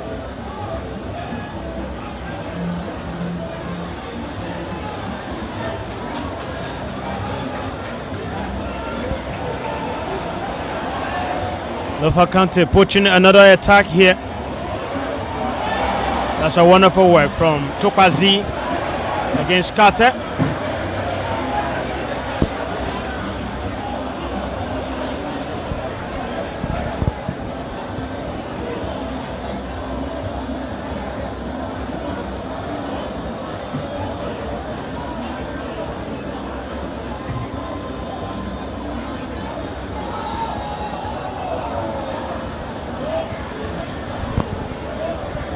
The SKD is again a little bit quiet.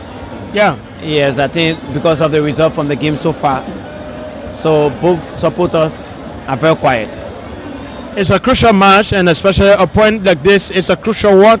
You know, before the game, the way it's seen, especially from the perspective of the supporters, is quite different from the way even the players and technical officials see it, and the way the game also come on the pitch is far different from how the two different groups see it. So yes, we've seen this game being so competitive. Considering the recent records, you could have said cleanly that yes, Lofa Kante are the favorite side, especially coming to this semi-final, being unbeaten in the tournament so far. Yeah, you can say they are the favorite, but I think we've seen a great fight from Magibi Kante in this match, even taking the lead in this game. And let's see whether they can regain the lead here with a free kick.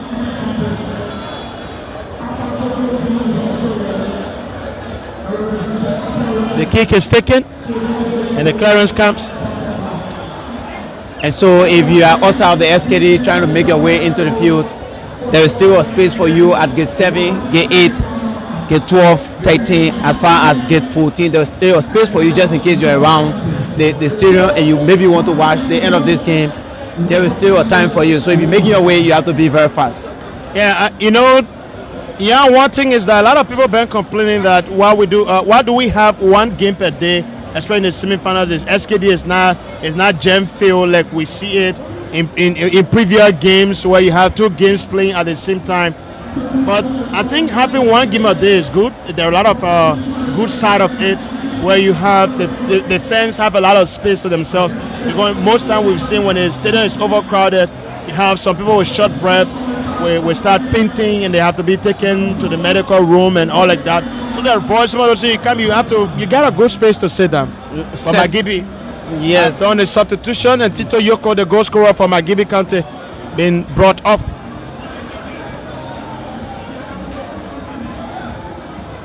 Alfonso D with a cross.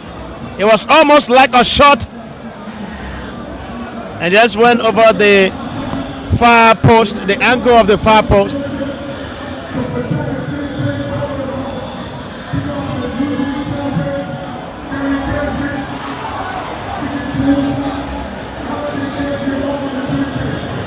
Poor decision from Magibi Kante captain Pascal Harris. So he needs to be very mindful of Emmanuel Flumo, who will continue to be right by him because he feels that Pascal made some mistakes.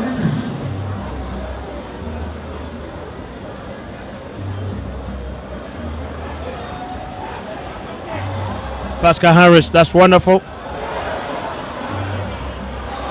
Emmanuel Flumo, great work from him. I think Flumo is now showing us some serious quality here and giving the defenders of Magibi Kante some work to do as well. Another big mistake from Pascal Harris, and corner kick is given to Magibi Kante. That's Lofa Kante. Yes, it's a very crucial time. I think the match is approaching 90 minutes. So you have to be very careful because this time, those mistakes sometimes bring goal, and fans will actually shift blame. And so you have to be very mindful whenever the football is in your defense. Lofa Kante is still here. That's an acrobatic kick. Curtis, and the header comes! Free header for Emmanuel Flumo. Emmanuel Flumo just tried to seal it up here for Lofa Kante. He was in a very perfect position, very perfect on mark. And that was an opportunity to put Lofa in the lead. But he chose to head up very wide. What it goes, but that was a great effort from Emmanuel Flumo. I think we've seen a lot from Flumo in this match. Yes, This tournament as well. He's been really incredible for Lofa County. in the absence of James Tapper, Flumo is the man to watch now because he is defending actually the green. So you have to put all into it because all eyes is on him. James Tapper is not there. Corner is not too active. So any attack now is the only hope for Lofa. That's why you see Emmanuel Flumo is the only man receiving the football in the attack and making those beautiful attempts. We are now moving towards the last 5 minutes of this contest. And the scoreline is still static with Magibi County and Lofa County having a score of 1 apiece. Pascal Harris. That's a good recovering defending from Andrew Dennis after Pascal Harris missed that. Yes, like I said, they have been actually coordinating very well. That's why you see the Magibi County defense well composed because Pascal is actually working and they are doing all they can to make sure in the back that nothing bad happen to their side.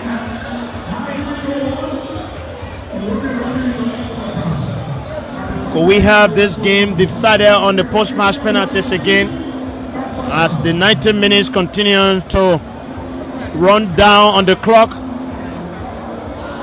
Yesterday was a glorious day for Grand Gedeh, scoring 3 goals, field of plate, and of course Meriden coming from the back to cancel 2.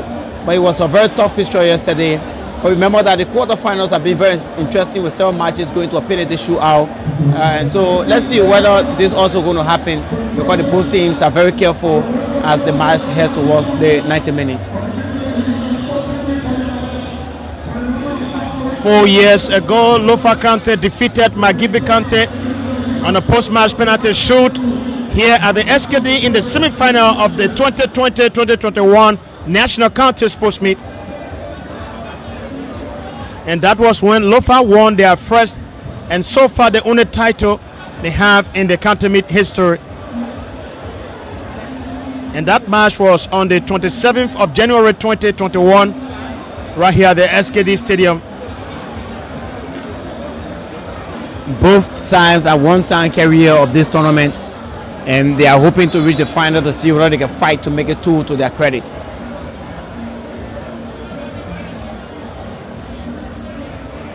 Magibi County have been so unfortunate in their semi-final matches in the competition in the last few years. They've always had a good performance in the quarterfinals. They went to the semi-finals on 3 different occasions in the last year. And only Nimba and Lofa County have gone to more semi-finals than Magibi County. But they lost all of those semi-finals and as well went on to win all of the bronze medals whenever they lost the semi-finals. They lost 3 semi-finals in a row and won 3 third place in the row in the county meet here.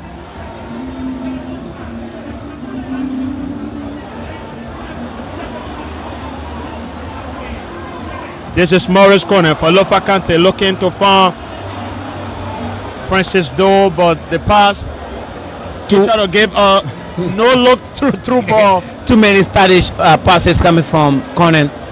But I think the National County Sports Meet at this time now, what it requires is giving or looking directly to where you want to get a pass because you need to reach somebody. So the chances that come in this opportunity for a regular pass, you have to be focused, especially when you are in the 18-yard box of another opponent. Those are just the tricks, from players. You have your opponents looking at you, he's calculating differently, and you have to use all of the craft and the arts as well to just take the decision that you feel that this man cannot preempt what you want to do, and that is exactly what we have been seeing. Yes, that was giving a no-look pass, was not really a bad one from Morris Corner, but I think the effort on it was just so hard because he already saw Francis Doe cutting in his space and just decided to find a connection very quickly.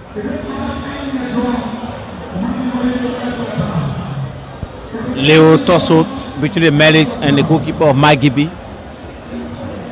See the acumen, the referee is there trying to count the situation.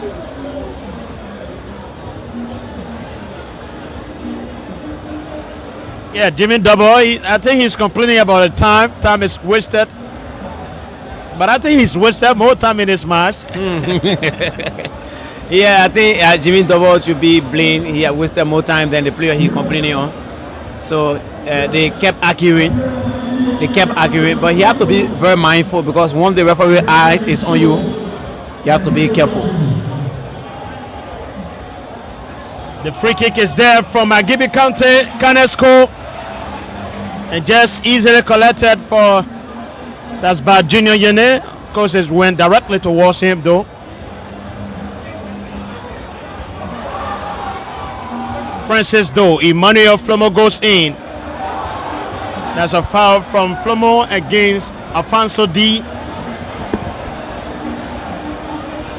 You know, to play in a country made, you have to be fit for this tournament because a lot of work is to be done. So this player here work, and he continue to work because to have the likes of James Tapper and Emmanuel Flumo, you got a lot of work to do as a defender. So we have exhausted the 90 minutes of regulation, and of course 3 minutes have been given as the stoppage time after the 90 minutes being exhausted here. In my mind, I think that's 3 minutes not fair to be given as additional time in this match because we see a lot of time being wasted. And recently we just saw the tussle between the medic of Lofa County and the Magibi County goalkeeper Jimmy Double. And they wasted about a minute. Yeah. And several times they've been wasting. So the time James Tapper to go off, corner fell on the floor several times. So 3 minutes, but that's the decision coming from Kofa, who is in the center. But the good thing is that the two teams, I'm not very too sure that they're going to have any substitution, especially with the angle coming from the goalkeepers, because Jimmy Double and Junior Yene are two experienced goalkeepers, even on the field of play that have a penalty. So all eyes will be on the players.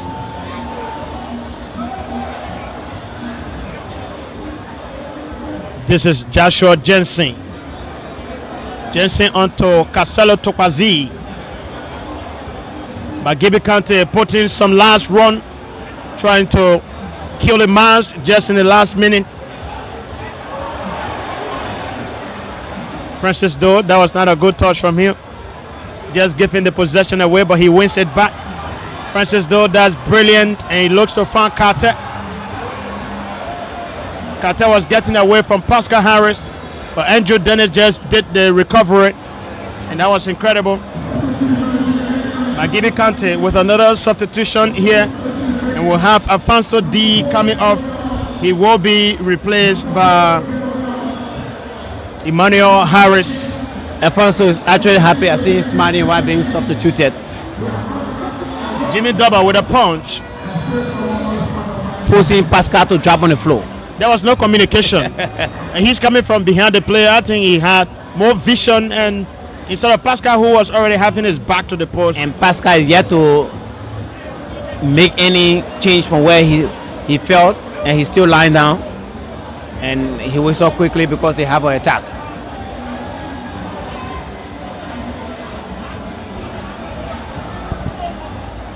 This is Joshua Jensen. That's a great pass. Down we are going, and he gets through Magibi County.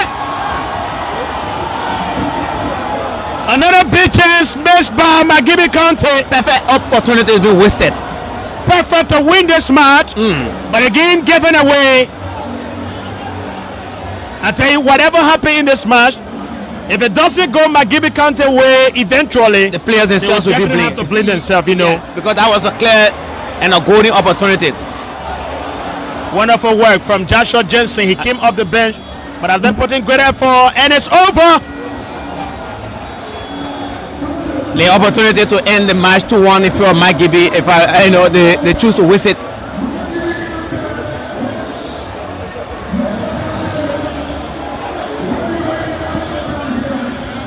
So the full time has ended here between Lofa and Magibi County.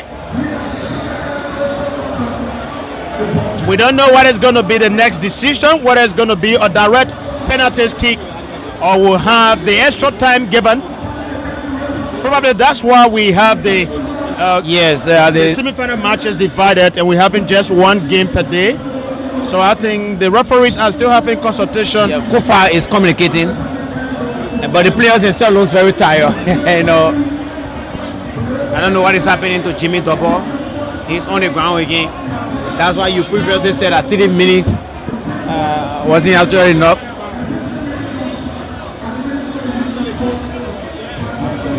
So the players are returned to the touchline and the technical team are off on the dugout to talk more with the players, having more one-on-one. So yellow card is going to be given to Francis Doe. He's been having some... And the referee, Kofa, is still talking to him because he continued to talk to Jimmy Double. And so the referee is talking to him. That's the reason why he received the yellow card. And so if the match goes to maybe extra 30 minutes of play, he will be, his pressure will drop because you already a player who have yellow card. And he will be trying to see whether he can be prevented not to get a second one. But again, these unnecessary yellow cards have to be avoided by players because I see this particular card to be very necessary. Yeah, definitely. So 4 years ago, Magibi County lost on post-match penalties in the semi-final against Lofa.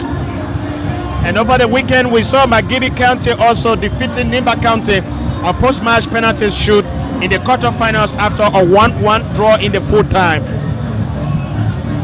Josiah C, Albert Swan, and Sekou Kone all missed the first 3 penalties for Nimba. And so Magibi used that opportunity to send himself to the semi-finals. And that was unbelievable and very disappointing from the Nimba County point of view. So the best players he had in the Nimba County squad though. So Lofa's second captain is Cortex. And Cortex and Pascal plays for Lofa. They were in the defense. Here they are on the opposite side. So I think there will be extra time given. Well, I think the referee, they are trying to send the match to a straight penalty shootout. And Pascal was taking the pool towards the goalpost towards the Lover Street or the ELBCN. And then Cortes said they want to EL the rear side. So the decision comes from the referee now to put the coin forward for toss. Cortes is studying players. He looked a little confused. Which side do we take for the penalty shootout? So yes, the match go to a post-match penalty. Post-match penalties. That's crucial. And the Lofians, Magibians are all just biting up their fingers. Now looking to see what happens. I'm very sure. But I think it's going to be extra time of 30 minutes because we have the assistant referees running to the 2 goalposts to survey the nets and also check and see whether there is possible tear on the net. Yeah, I think there was some amendment made in the rules because the quarterfinals matches went straight into a post-match penalty after a draw. But it's a different one we see in the semi-finals where the 2 teams will go for extra 30 minutes, and if it ends 1-1, then automatically the penalty shootout will come.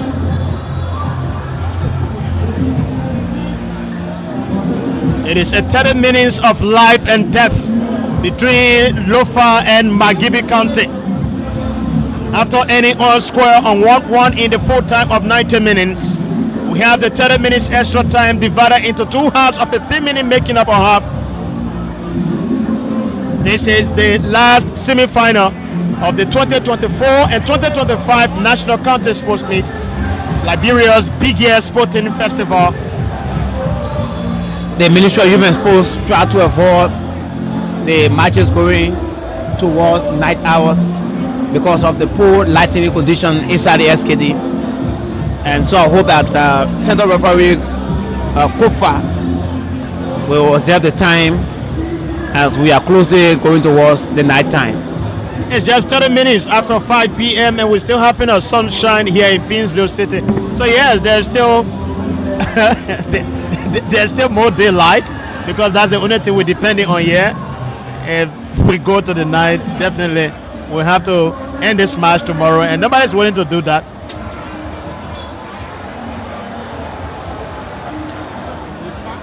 Usman Kamara brought down, and it's going to be free kick for Magibi County again, but you can see how furious Archbishop Tar is with the call from referee Kofado. He's protesting the referee decision. But this is the first 15 minutes in the 30 minutes of play.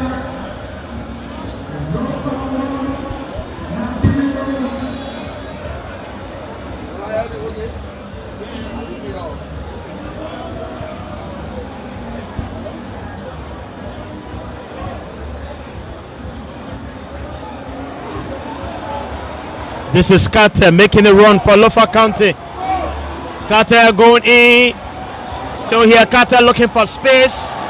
And again, he just gave it away. That's very disappointing for Carter, who came on in the second half to replace the Lofa County Messiah, James Tapper. I think you were in front of Pascal Harris.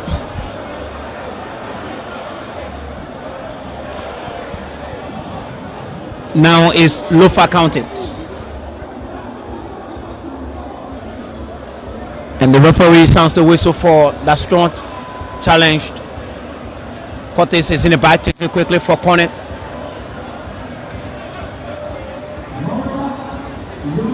Casido is in the back. Corner jumps into it. He's fouled. The flare's up. Yes, and a great call from the assistant referee. And yellow card has been shown to Joshua Jensen for that challenge. Joshua is aware that the corner is a key player. So somebody tackled my leg, maybe led to substitution, so he's doing all he can so that the energy that corner has can be reduced. He's been fouled multiple times in this match. Earlier we saw James Tapper leaving the pitch in the stretcher after multiple fouls against him, and eventually he had to be taken out of the match. Of course, a blow to Lofa County, given the importance of James Tapper in a fixture, especially like this one in the counter mid for Lofa County. Curtis is complaining. He's telling Corner that you don't need to go off the field. We're going to have a kick. Your presence in the field is important. And Corner is not paying attention. So you notice that Curtis was not really happy with the decision for Corner to be treated off the field. Alexander Curtis will take the free kick for Lofa County, punch away by Jimmy Double. This is Scanner's code now for Magibi County. Cole quickly, he gets connection with Usman Kamara.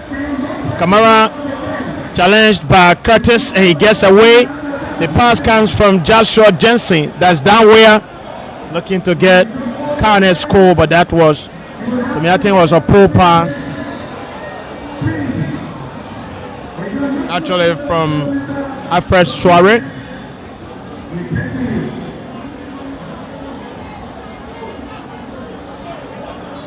Pascal Harris, I think he's doing incredible work, but he has to really be mindful. Yes, Pascal very excellent against his own county Neymar. So he has all quality to show him against Lofa. Remember, he plays for Lofa before. So going against Lofa, he have to prove to the coach that yes, he is still the Pascal I want trust to play for the Wodogisi. And he scored 2 goals in the quarterfinals back in 2020 for Nimba County when they defeated Bapolo County 4-1 in the quarterfinals right here on this ground.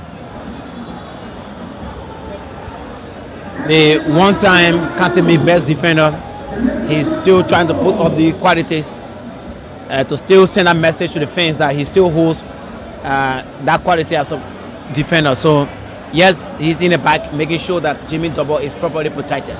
And I think scoring a brace in a single match or scoring a brace in that quarterfinals, that should be a record for Pascal Harris in the county meet. The only defender to score a brace in a knockout match in the tournament, though that record can be argued.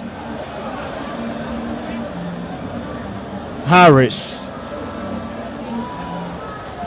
Lofa County still here with the possession. This is Damon Jala. That's Francis Doe with a wonderful one. And not much has been seen from Carter. I think the Lofians are getting disappointed. You know, they want to see that same quality in James Tapper. When you come on to replace such a player, they expect that you should perform like that player, but we're not seeing anything near that from Carter in this match. That's why when you are coming from the bench as a fresh legs, you know, you have been a player who was there, the previous person you come to replace.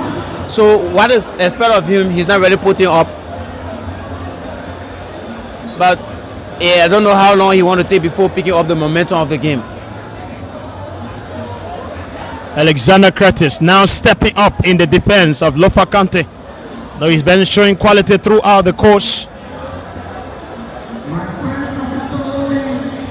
Another one from Curtis again. Corner could not get it. This is Joshua Jensen for Magibi County.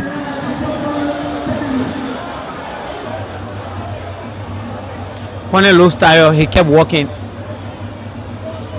That's why you always say from corner, he's not ready. That player who will put in the effort when he's off the ball. You see his quality when he's on the ball. Substitution comes here for Lofa County. Damon Jala will come off. That is a whole big substitution for Lofa County. Breaking off Damon Jala and introducing a fresh leg to strengthen the squad in this late meaning, of course, as we are in the extra time here. Very crucial.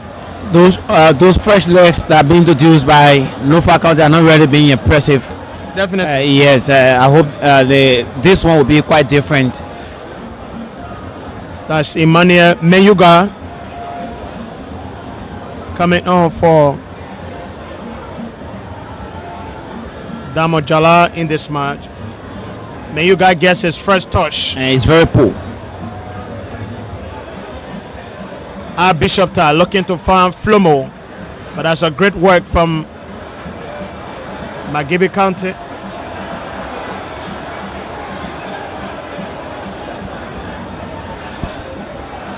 The fresh legs being introduced by Magibi, they are more defensive than being offensive. So you find out that they're also helping the team very well in the defense.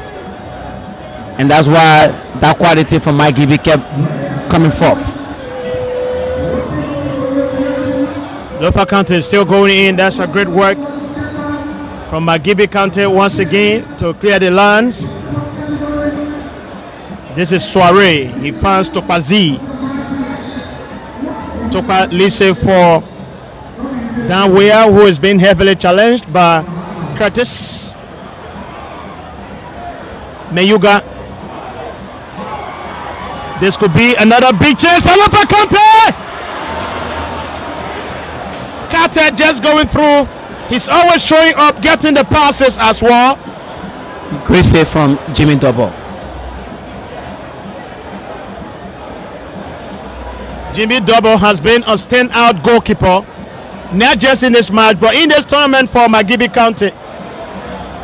We saw him putting a massive and magical display against Neighbor County in the quarterfinals throughout the 90 minutes, and he did it excellently in the post-match penalty shoots as well.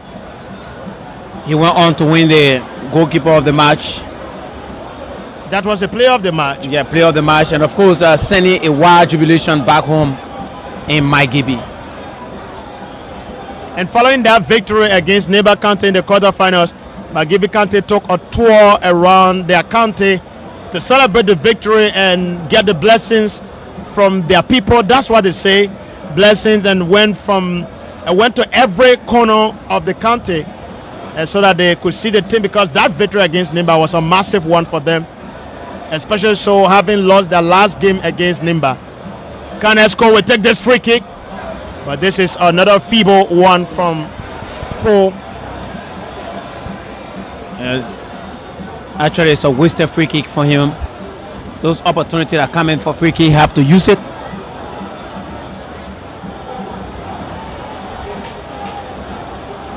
Lofa County still here. That's a great pass. Looking to find Carter again. Carter showing up once more, but this time Tokwazi was right there to defend for Magibi County, and he made no mistake.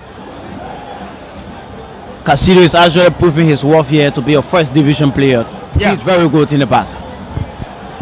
And he's one of those players always featuring for Magibi County in the competition. Joshua Jensen, Magibi County. Jensen posted through. It's a through ball. Down we are. Alexander Carter standing in the way again. Just defying down where he could not get a shot. And I think that was a timely one from Alexander Curtis, the Watanga FC defender, against down where he knows him very well. Play in the same division and play for Pinsville FC, and they always meet in the derby. So that's why you see whenever he's on the ball, you find the presence of Alexander Curtis, because Curtis is aware that the players are players of a quality, very brilliant in attack. So that chance is not really given to them. That's why he's everywhere in the defense. So Curtis and Pascal, these are two players to actually work for, to witness here, because they are really, really working for their respective sides. Down we are again. This time Fred Deshu comes to defend for Lofa County. Wonderful there from Emmanuel Meyuga. Emmanuel is actually different from previous substitution made by Lofa County. Bishota sends it towards Carter. Morris Corner is going through.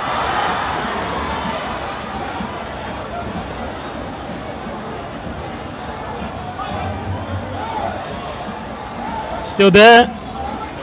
That was a great piece of defending for Magibi County, but in the end it is going to be a corner kick for Lofa County, and that was a great fight also from Francis Doe.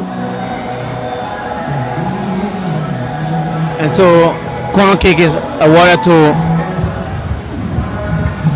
Lofa County.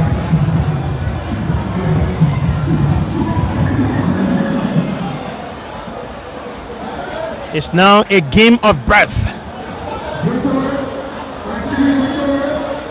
This is a real super semi-finals between Lofa and Magibi. Lofa County is still going there. Alexander Curtis shot. That was actually a header. Jimmy Double gets it. But that player of Lofa County is down, and we will again have the match being brought to a standstill by the referee Kofado, who is requesting the medical team from the Lofa County bench to come on. And we have Pascal Harris also down. Yes, before the full 90 minutes, I told you that the two team players, they actually work overtime. So you find out that they are already tired. But again, this is where quality is shown. To be a player, you have to be aware of 30 minutes of play. This is where opponent team usually use the opportunity to win. So either side so have to still defend to see how it ends, whether they go for penalty or the win field of play. It's up to them. So they still have to work for the few minutes remaining. So in some of the matches, you see when the match is going to an end, you have the coaches trying to do substitution with the goalkeepers. But Junior Gedeh and Double are very quality goalkeepers in every aspect. In the post-match penalty shows they are very incredible. So I think the two coaches are not bothered at all, because they have a lot of confidence in their goalkeepers. Fred Deshu. Yes. Jagbe Conan. This is now Emmanuel Meyuga, Lofa County, Bishop Tar. A long one is intended for Emmanuel Flumo, and that was a great defending there from Tokwazi. The through ball, it has been missed by Fred Deshu. Danwea was not there, so Junior Gedeh will take it. Lofa County selection for two goalkeepers, I think it's okay. Their substitute goalkeeper is also brilliant. Yeah, Henry Masale. Henry is very good at penalty. But Henry is always the backup goalkeeper for Lofa County. I think about 6 years now. Yes, he's unfortunate because to have Jimmy, to have Junior Gedeh and Henry, when that decision is given to any coach, you always choose Junior Gedeh because of his height, his quality in the game, his understanding of the county mate. So Junior Gedeh is always prefer, and of course Henry will be thinking whether opportunity will be given to him. But Junior is also good at penalty. Emmanuel Bakker looks to far. Morris corner. Corner will have to survive from Usman Kamara. 1 minute has been added on after the first 15 minutes of the extra time have been exhausted. And it's still 1-1 on the score sheet here.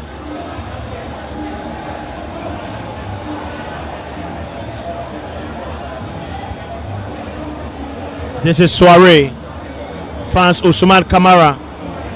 Emmanuel Baka gets the possession, but there was a foul. So free kick has been given to Magibi County.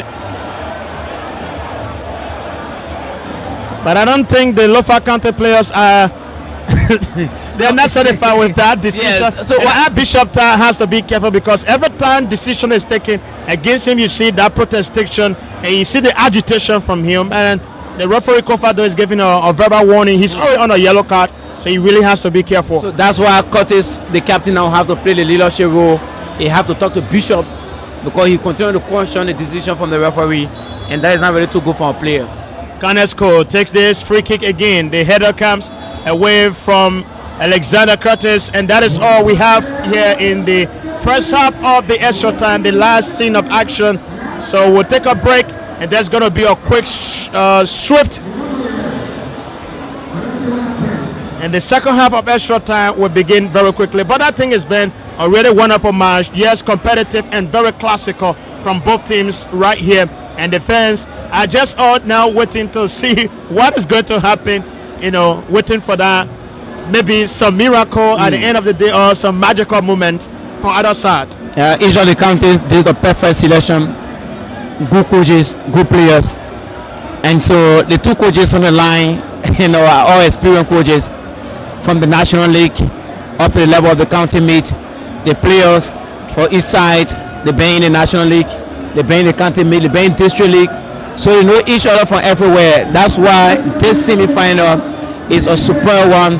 They are putting up these qualities, and the match is being played at this time only because of the players and the kind of coaches that each county have selected. But again, let's wait to see what happens in the last 15 minutes to play for.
Half of the extra time is here. 15 minutes between these two sides. We have to get a goal from either side to decide this match, else the post-match penalty will remain as the absolute decider of this fixture, and who goes to the grand final to face Gedeh County on Sunday. As far as football is concerned, Usman Kamara, down where is in the box. And the strike is there from Alfred Soare, very far from reality. as far as football is concerned, in semi-finals, the two counties, one team just have to make their way to the final. Definitely.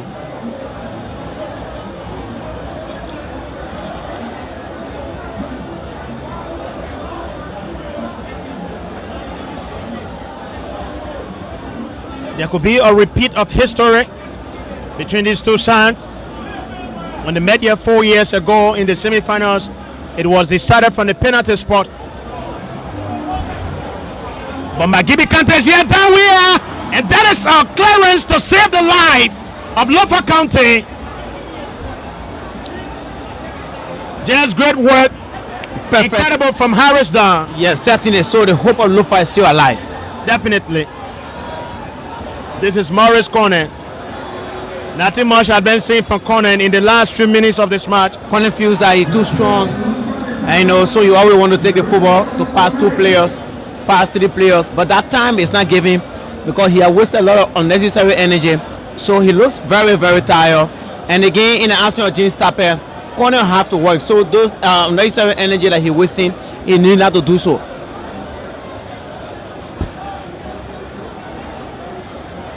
Tito Yoko goal in the second half was equalized by Emmanuel Flumo going towards the last 10 minutes of the match. And now we are here in the extra time. So this is the second half of extra time. And you are live on KMTV watching Nathaniel Success Tokwas alongside Jan Flumo. And of course, this broadcast is being sponsored by Orange Liberia, Nave Energy, City Builder, Shintao, and of course, Cinco Lodge.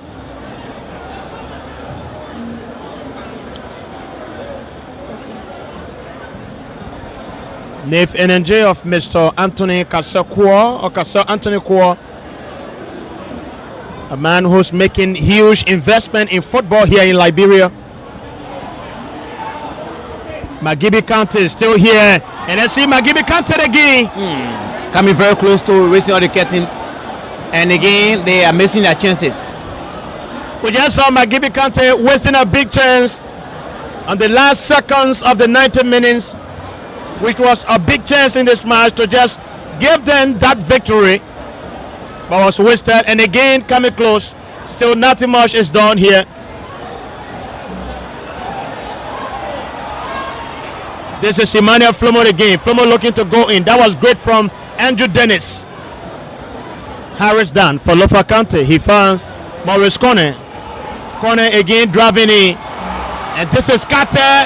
Carter again could not go through. That was wonderful from Lofa County. And now the flag goes up against Francis Doe. You know the position Carter was in. He tried looking for his foot to kick, and but he was in a perfect area. Like he could use it to test the ability of goalkeeper Jimmy Double, but he chose to waste it. And so Magibi defender could not get enough time to be looking for a feet before kicking, so they did what they could do to win the football. Joshua Jensen finds Kenneth Cole. Cole goes face to face with Emmanuel Menyuga. He gives the pass to Danwea. This is still here, Lofa County. Alfred Soare, that's Magibi County. Fred Deshiu comes to defend for Lofa County. It's won back to Magibi County. Joshua Jensen, Andrew Dennis, great work. And this is now Carcelo Topazi. Topazi gets across and straight in the palms of goalkeeper Junior Yene. Another great goalkeeping from the Wologisi FC goalkeeper. Morris Corner looking to find Francis Doe. And again, another wrong connection, but that was a great interception from Magibi County captain Pascal Harris. Joshua Jensen. And now to Soare. Soare lifts it. looking for Kanesko. He's onside. Cole is going in the box. Still here, Kanesko, who gets a low cross, but the clearance will come from Alexander Curtis.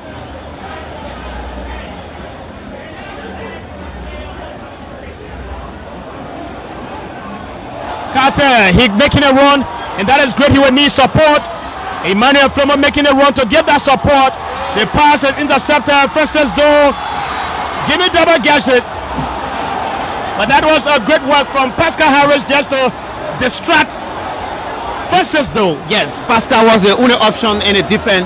You saw Jimmy Double was already out of position. So Pascal was right there in time.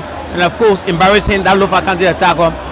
But again, he was having the opportunity to do what he can. You know, football, the game is time. The time you take into wait, look for your feet, do what you're supposed to do. Your opponent is now waiting. So Pascal was just in the back, right there at the right time, helping Magibi to secure that.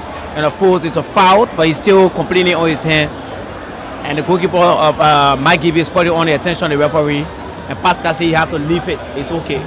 He don't want to be taken off the field. This is when you expect a captain to step up for his team, and that is just what we are seeing from Pascal Harris in this match for Magibi County. Usman Kamara. That's lovely from Magibi County. Freddy Shield with that tackle, but it's goal kick only for Lofa County. In the last 15 minutes of play, Magibi is really having some quality attacks. And the chances a bigger one are coming, but they choose to waste it.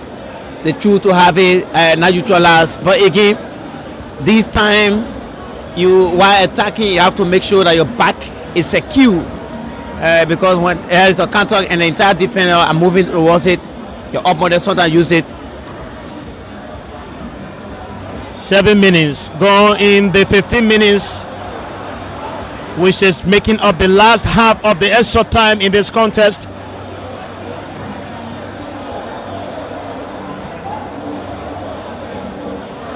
We are slowly heading for the post-match penalty shootout here. The SKD is quiet. Definitely. Lofa County going in. Alexander Curtis. They will have to restart the play because the referee was advancing another player, and Curtis and Corner decided to take a fast play. Definitely. This is Morris Corner with a cross, could be terrible. Eventually it's going to be goal kick. Yes, the goal kick is given.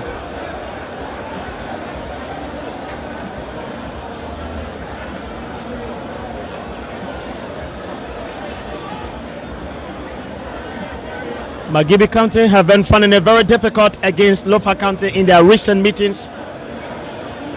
Lofa County have already come out with the flying colors in this fixture. Magibi had a fast start today, but Lofa County had to again show another supremacy, putting up a great fight despite being down by 1 goal. And the man of the moment for Magibi County, Emmanuel Flumo, just showed up. This is Usman Kamara. Danwia is in. Still Kamara hanging on it. Danwia gets it, but eventually he was offside. I think that was a delay from Usman Kamara to get connection with Danwia, who was already in the space to get it. Pascal Harris stands in the way once again to defend for Magibi County. Yes, Casido wasn't around, so the option for Pascal was to go and cover off for Casido.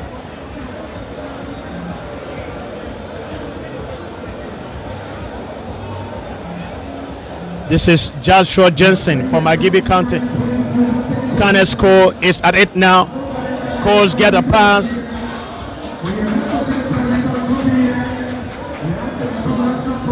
This is Bishop Ta, Lofa County. Ta looks to find Francis Doe. There's a huge effort on the ball from Bishop Ta from the middle of the park to find Doe on the flank. Joshua Jensen. Kanesko, positional control. He's brought down by Meyuga.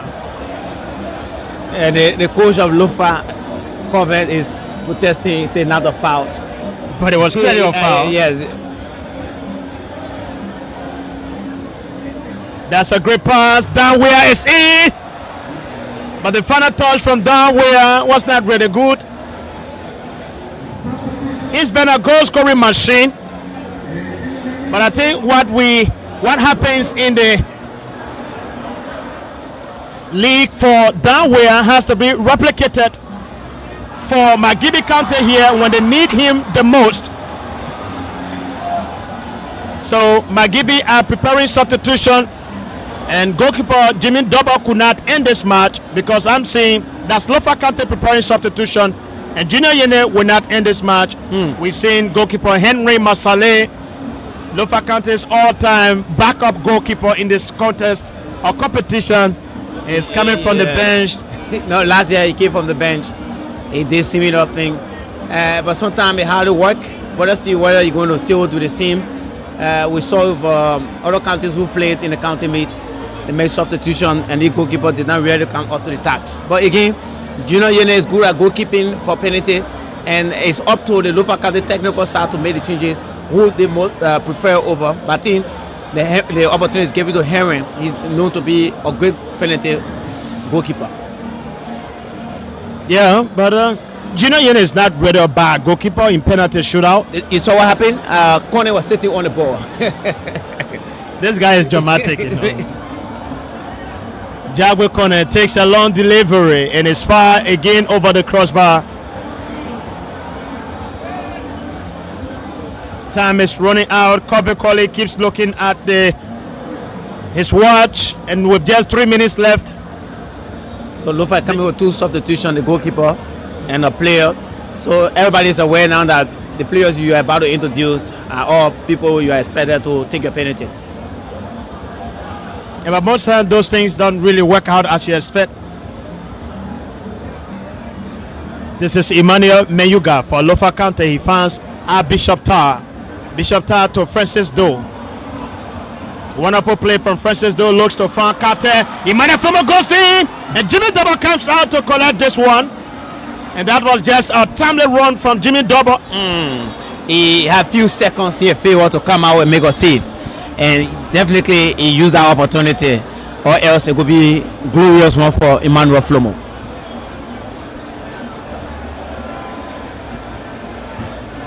We have another Magibi County player down. And the goalkeeper of Magibi is also down. You could say he's noted for that. That could be just some tricks again to have the time running on the clock. We saw a lot of time being wasted in the full 90 minutes. But the stoppage time given was not considerate. You could say it did not commensurate with the time wasted. 3 minutes. But I think that was because the referee already saw that this match could be decided probably in the extra time or eventually in the post-match penalty shoot.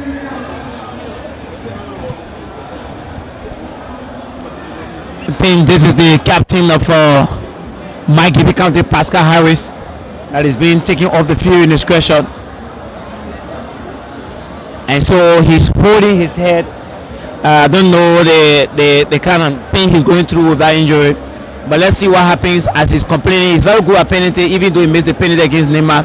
He has been very brilliant in the defense for Magibi. Now taking off the field in discretion. Let's wait to see what happens. But I think it's a blow for the KB boys. So penalty is a whole different game. It's almost like it's different on its own. We saw with Niba County against Magibi, the best players of Niba County were the one that missed the penalties for Niba County in the post-match penalty shoots. Yes, certainly, especially Captain Josiah C, who really played very well, and of course Sekou Kone and Abbott Swain, and are players that you could not tell they don't take penalty, and you don't have to teach them how to take penalty because they are professional players, both coming from the first and second division, but they all made. So penalty is indeed a different game. So Junior Yene is finally substituted, and Henry Masale now comes on as the goalkeeper for Lofa County in this match. and he could be seen as the man to put up a standout performance for Lofa County. 2 minutes have been added on as the stoppage time for the final half of the extra time in this match.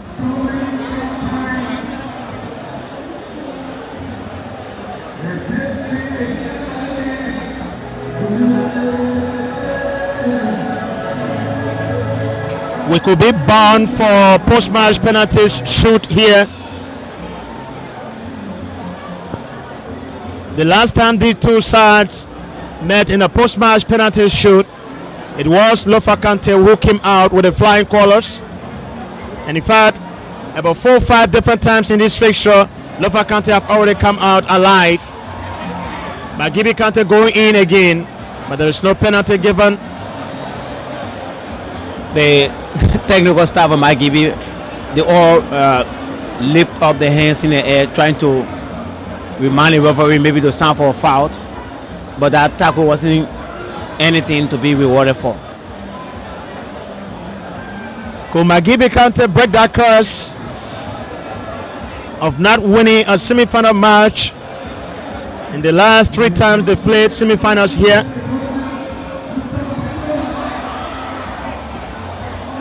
That was a lovely work there.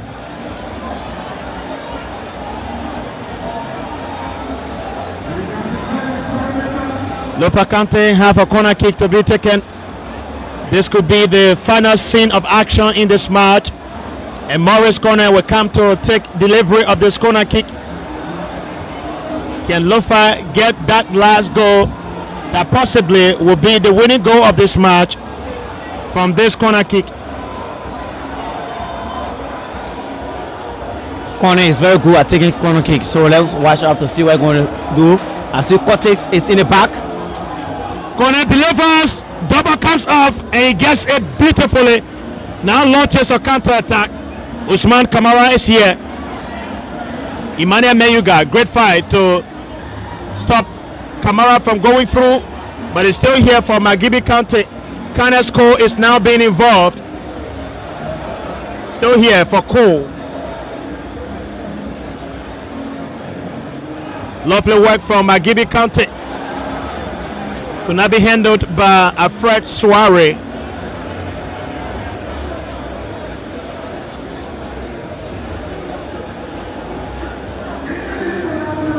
The whistle is placed in the mouth of the referee. And there goes the whistle from referee Kofado. And the players are all lying on they are exhausted actually.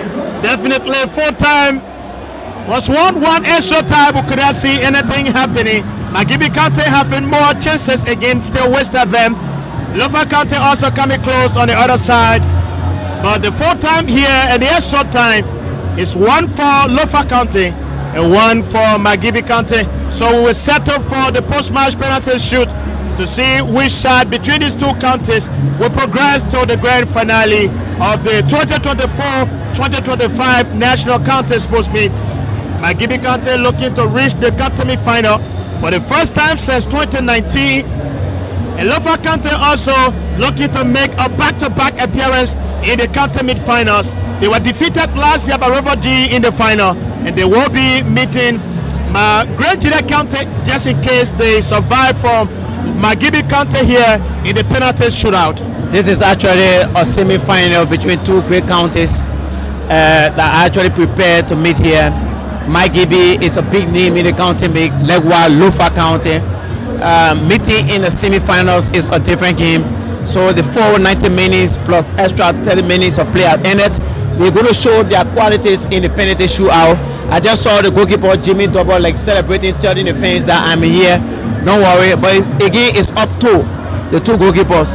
Jimmy Double is still screening from the back, and several other players of Lofa County are being seriously catered to.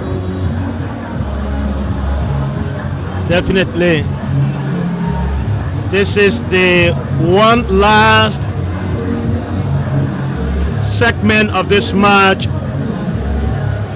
And most time at this point you expect more work from the goalkeepers, and Henry Masale just came off the bench to replace goalkeeper Junior Yene. But Jimmy Double is maintained between the sticks by coach Matthew Julutwe of Magibi County. Jimmy, I see Henry and Gino Yene having some good time. And he's actually like training, Gino Yene is like training Henry. That's what makes it a little crazy, you know. Gino Yene was substituted so that Henry Matale could come on, but now Junior is also providing, you know, the tutorial for Henry Masale. You know, when Henry to warm him up. Yeah, when Henry was introduced, he never touched the football. So maybe that could be the opportunity for him to touch the football before the penalty kick can start. So the penalty kicks will be taken in the same goalpost that Magibi County defeated Niba County on Sunday here in a penalty shootout again. After the tossing the post towards the Roberts International Airport Highway, is decided to take the penalty, and that is the way towards Magibi County. They won 3-2 against Neighbor County in the post-match penalty shoot back on Sunday. Both teams are praying to their individual goal. So the goal of football will be, consulted. And after prayer, it's up to the players. And of course, you have to put in all you can in such a time where the fans are quiet. They are still seated, but all eyes is on the goalkeepers and the players.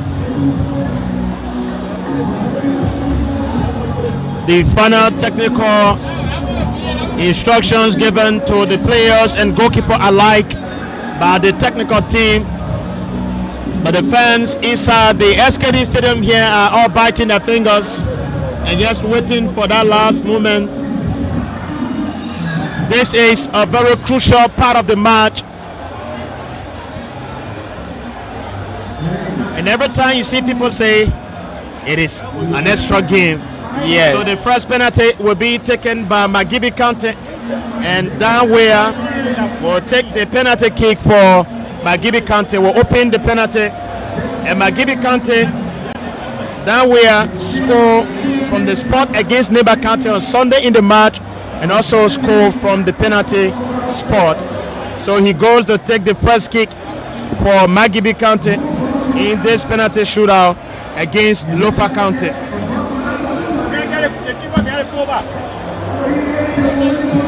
Yeah, Danwea were very good, trusting himself to take the very first decisive penalty. You know, it is often said when the first person scores from the penalty spot, that hope is given. So that's why he's trusting himself to take the first penalty for Magibi. So this is going to be the first touch for goalkeeper Henry, who came off the bench to replace Junior Yene for this penalty shootout. With huge composure and concentration, Danwea looks to the post and he marches towards the ball. Danwea! Wonderful goal from Danwea. No mistake from the spot again. Just incredible finish. Very good kick from him. Like I told you, they are players who are trusting themselves. At this time, quality players who trust themselves will have to take a penalty kick. So senior players will be the first type of player to take a penalty. So Danwea trusted himself, and he converted that into goal. So let's watch out to see what corner going to do after playing full 90 minutes for Lofa. Morris Corner scored one of 4 goals for Lofa County in the quarterfinals against Bon County here back on Saturday. But the semi-final ended on a 1-1 draw. So Morris Corner, probably the only goal he could score in the semi-final, be from the spot. Corner goes there, and Corner is the save from Double. Oh yes, brilliant save from goalkeeper Jimmy Double. He has been very good. He did that against Nima County, but let's see whether he's going to do the same against Lofa. But that's a very great save from Jimmy Double. Jimmy Double. That is a big start for Magibi County in the penalty shootout. Casella Z will now go to take the second kick from the spot for Magibi County. He has to score, and Magibi will take the advantage after Morris Corner dashed this penalty away. But that was a remarkable work from goalkeeper Jimmy Double. So it's Castillo with the second penalty for Magibi. Castillo Topazi to take this kick. Topazi, and he sent the goalkeeper the wrong way. Yes. Brilliant finish from Castillo Topazi to give Magibi County the advantage in this post-match penalty shootout. Henry came on to pour a surprise for Lofa. He's been praised to be a very good goalkeeper in the penalty shootout. But the coins is turning different as the players of Magibi are sending him on the wrong side. Magibi County take the advantage on the penalty shoot. It is 2-1 lead, but this is Alexander Curtis to take the second kick from the spot for Lofa County. Could he score this, or will we see another phenomenal performance from goalkeeper Jimmy Double? So this is the second kick for Lofa County, and it's Curtis. Alexander Curtis, and he puts it to the roof of the post. Very easy. This time Double could not get it, and you see he's giving a handshake. Yes, appreciating Curtis for that clever kick.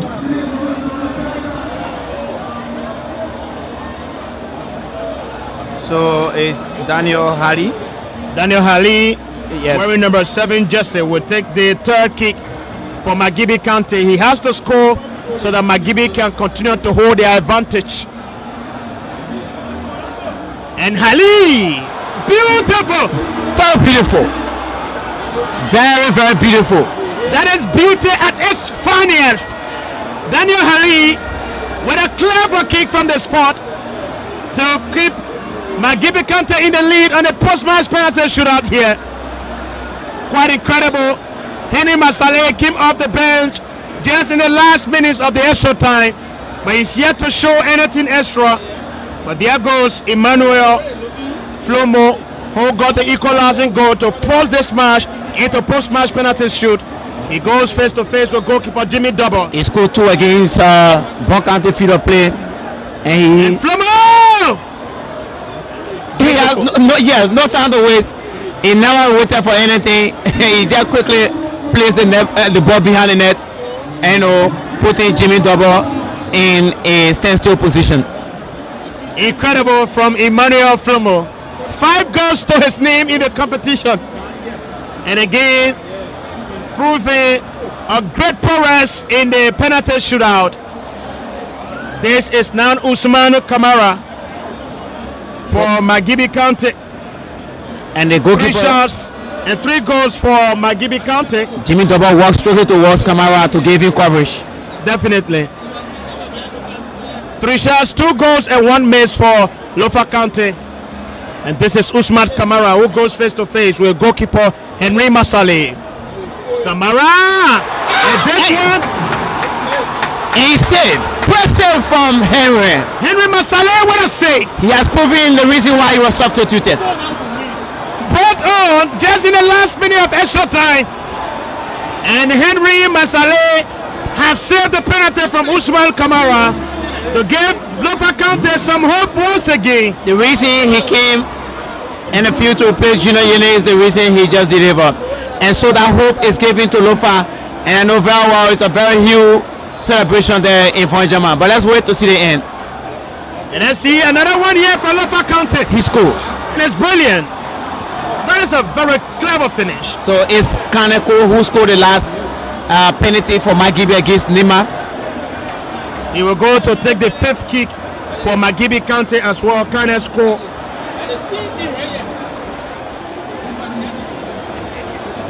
Magibi County. This is Kane score. A miss from him and a score from Lofa County will see Lofa through to the grand final. But you have to score, and Lofa will be under pressure to convert their last spot kick. This is Kane's goal. Goal goes there. It goes. Yes. This is the same side he scored the penalty against Nima County. And he gets it from there today. These are players that when they are positioned on penalty, you don't have to worry about missing. You are very sure that they are actually going to deliver. Fred Deshiu will take the fifth kick from the spot for Lofa County. If he miss, it means Lofa County hope of reaching the promised land for the second time in a row will be over, and Magibi County will be reaching the final for the first time since 2019. Jimmy Dubba will have to make this save, which could be a touch of magic from him. Fred Deshiu goes there, and Deshiu puts it through. he put Jimmy Double the wrong way. Definitely. And so we are far from being finished for penalty shootout here. Pascal Harris, the captain, comes to take this one. He missed penalty against Nima County, and of course he chose to go there. Is now 5 has completed 1-1. So if he missed, it's going to be a very dangerous one because he missed the penalty against Nima County, and of course going to take this penalty on behalf of Magibi in the decisive one is up to the captain. Pascal Harris against goalkeeper Henry Masale, who has already saved one penalty for Magibi. Harris! And he says it over the crossbar again! I told you that Pascal Harris missed penalty against Nima County, and there was no need to go there. So frustrating for Pascal Harris and Magibi County again. He misses 2 penalties in a row in the quarterfinals and the semifinals. He is setting his own record. It is just now a thin line. It's already jubilation in the crowd as Lofian are very sure that their player now coming to convert so that celebration can be seen here at the SKD. Pascal Harris again dashing a penalty over the crossbar. Francis Doe will take this one, very decisive one, an important one for Lofa County. Pascal is still in tears.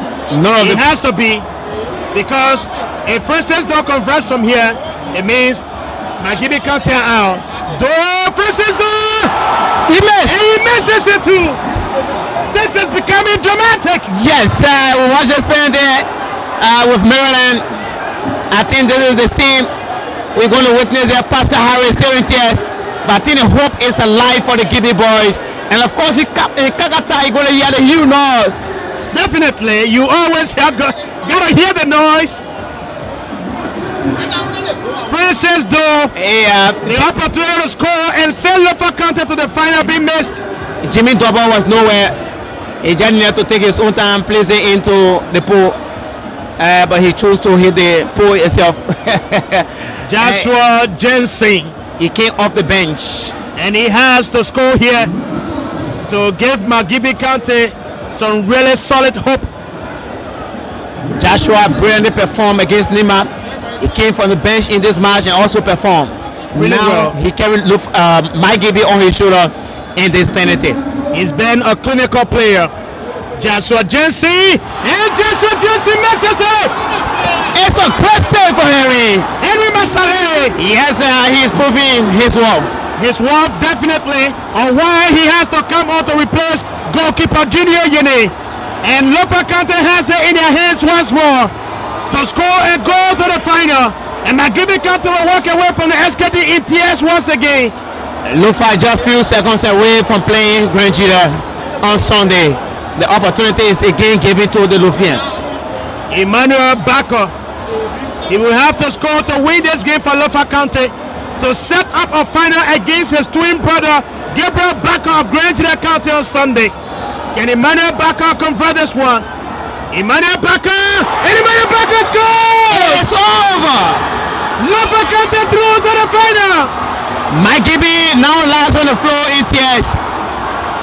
Gabriel Bakker scoring the decisive penalty for Magibi Lofa County to send Lofa to the final at the expense of Magibi County here. Perfect penalty kick. Very perfect one.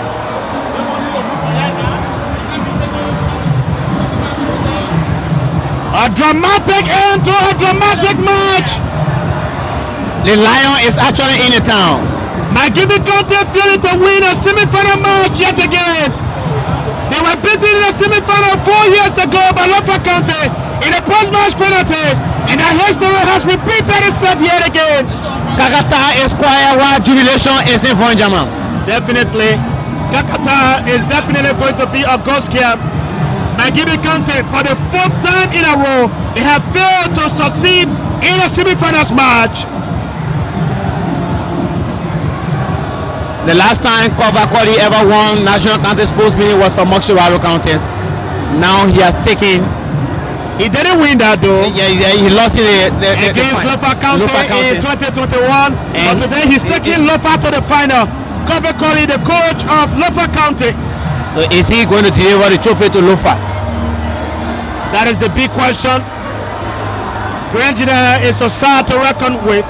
Both teams reached the final without tasting a defeat so far in the competition. But Lofa has shown so much resilience in this contest. Magibi County, of course, the tears will have to run down the cheek. And the jubilation goes Lofa County's way, who have the last laugh in this match. And the Wologisi Lions are roaring. That's the beauty of the game, especially in semi-finals. One side will be happy and one side will not be happy. So in this case, Magibi is not happy while Lofa is happy. And so the folks, it started with so much excitement, aspiration and hope, but it's ending with despair for Magibi County and huge jubilation for Lofa County. So Connor is awarded man of the match. Whereas that is deserving though, I think Emmanuel Flumo will have been the man to take that home. But that is the decision from the technical team. But that doesn't matter to Lofa County. What matters is they are into another finals. So it's up to Magibi how they're going to go on at camp tonight. Very huge disappointment for Magibi County, who dominated the match at a certain point. In terms of chances created, Magibi County were well in charge of this match. Two decisive penalties being missed, and Emmanuel Bako scoring the winning penalty for Lofa County, and he will be facing his twin brother on Sunday here when they face Gedeh County in the grand final of the National County Sports Meet.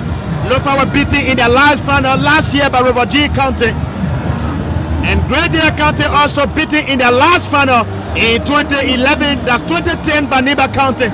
So both teams will be under pressure to correct the wrongs from their last finals.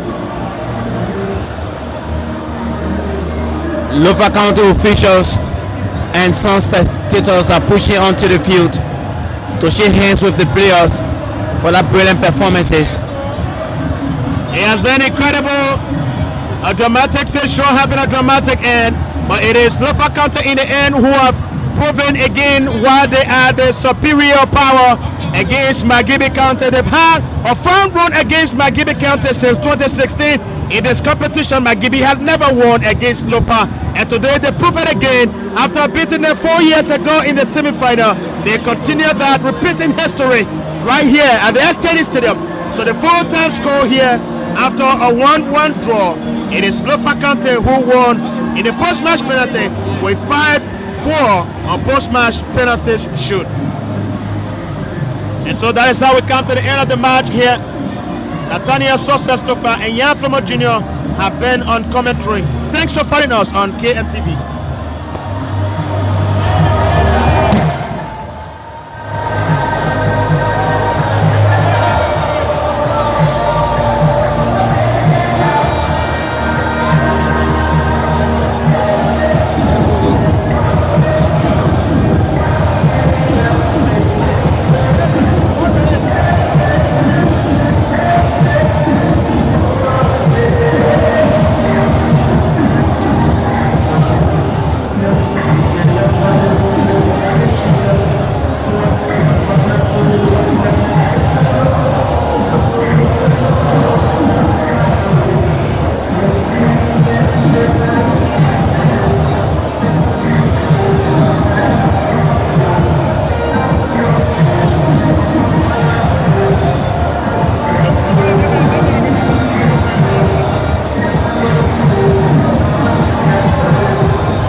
stress.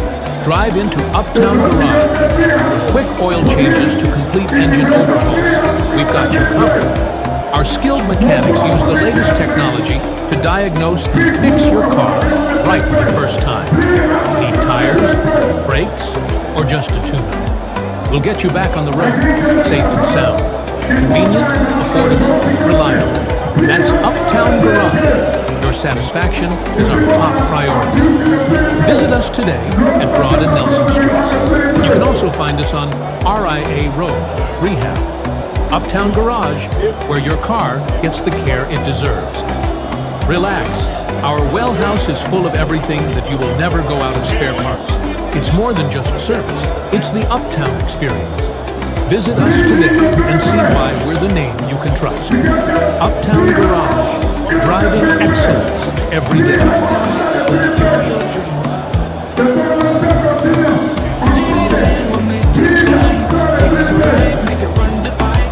Turning every breakdown into hope. Every engine finds its new scope.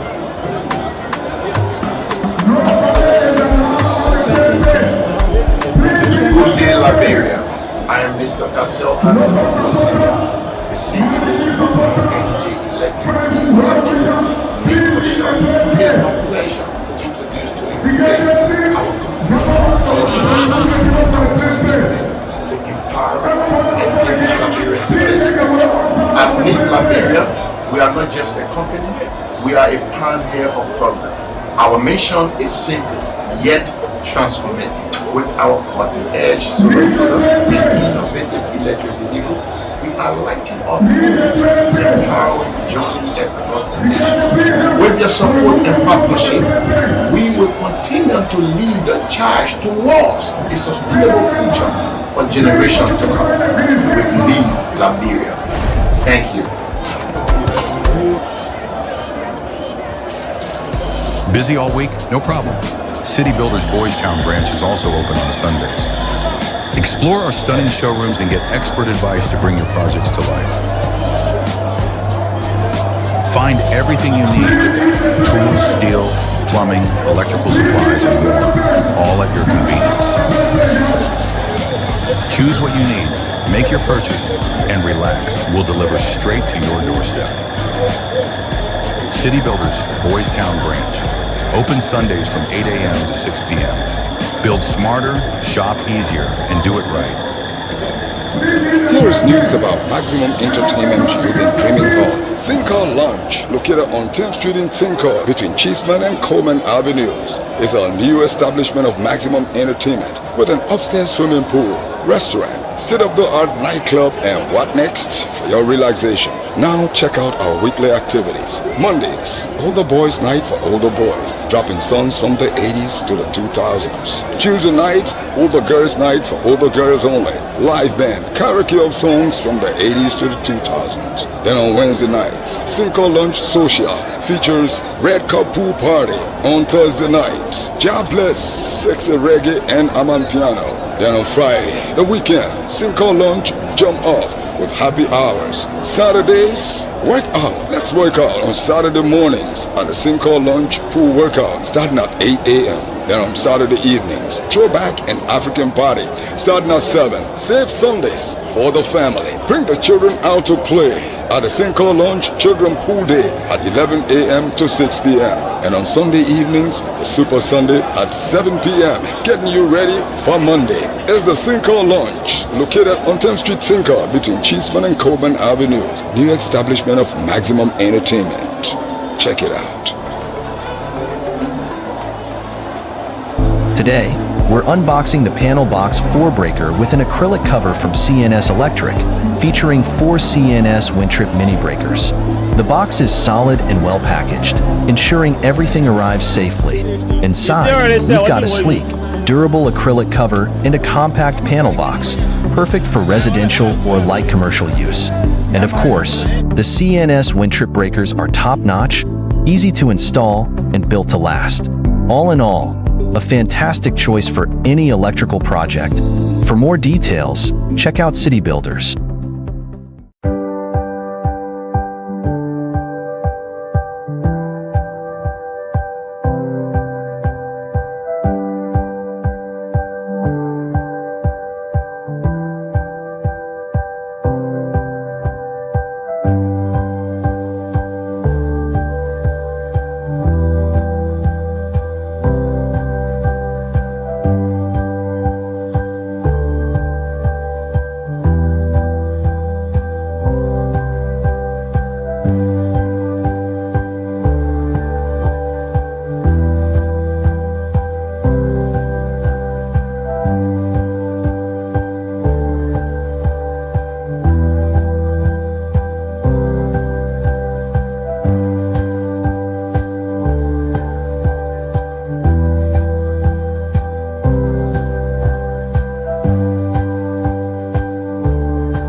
12mm steel rods are essential for construction, reinforcing concrete and slabs, floors, columns, foundations, and bridges. They also strengthen masonry arches and can create fabric mesh sheets. City Builder's 12mm steel rods are ISO certified, strong, flexible, and built to withstand heavy loads. Trust City Builders and do it right.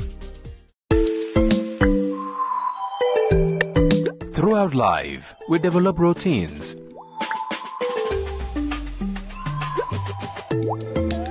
Some find pleasure in self-taught hobbies at home while streaming.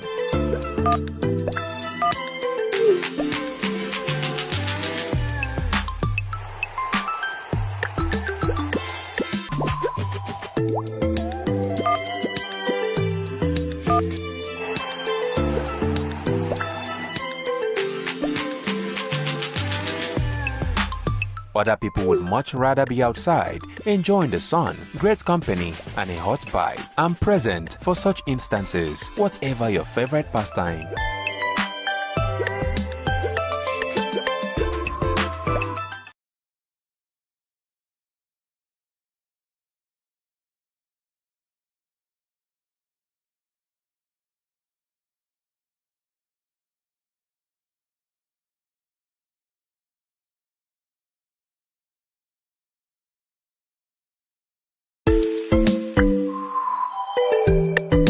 Throughout life, we develop routines.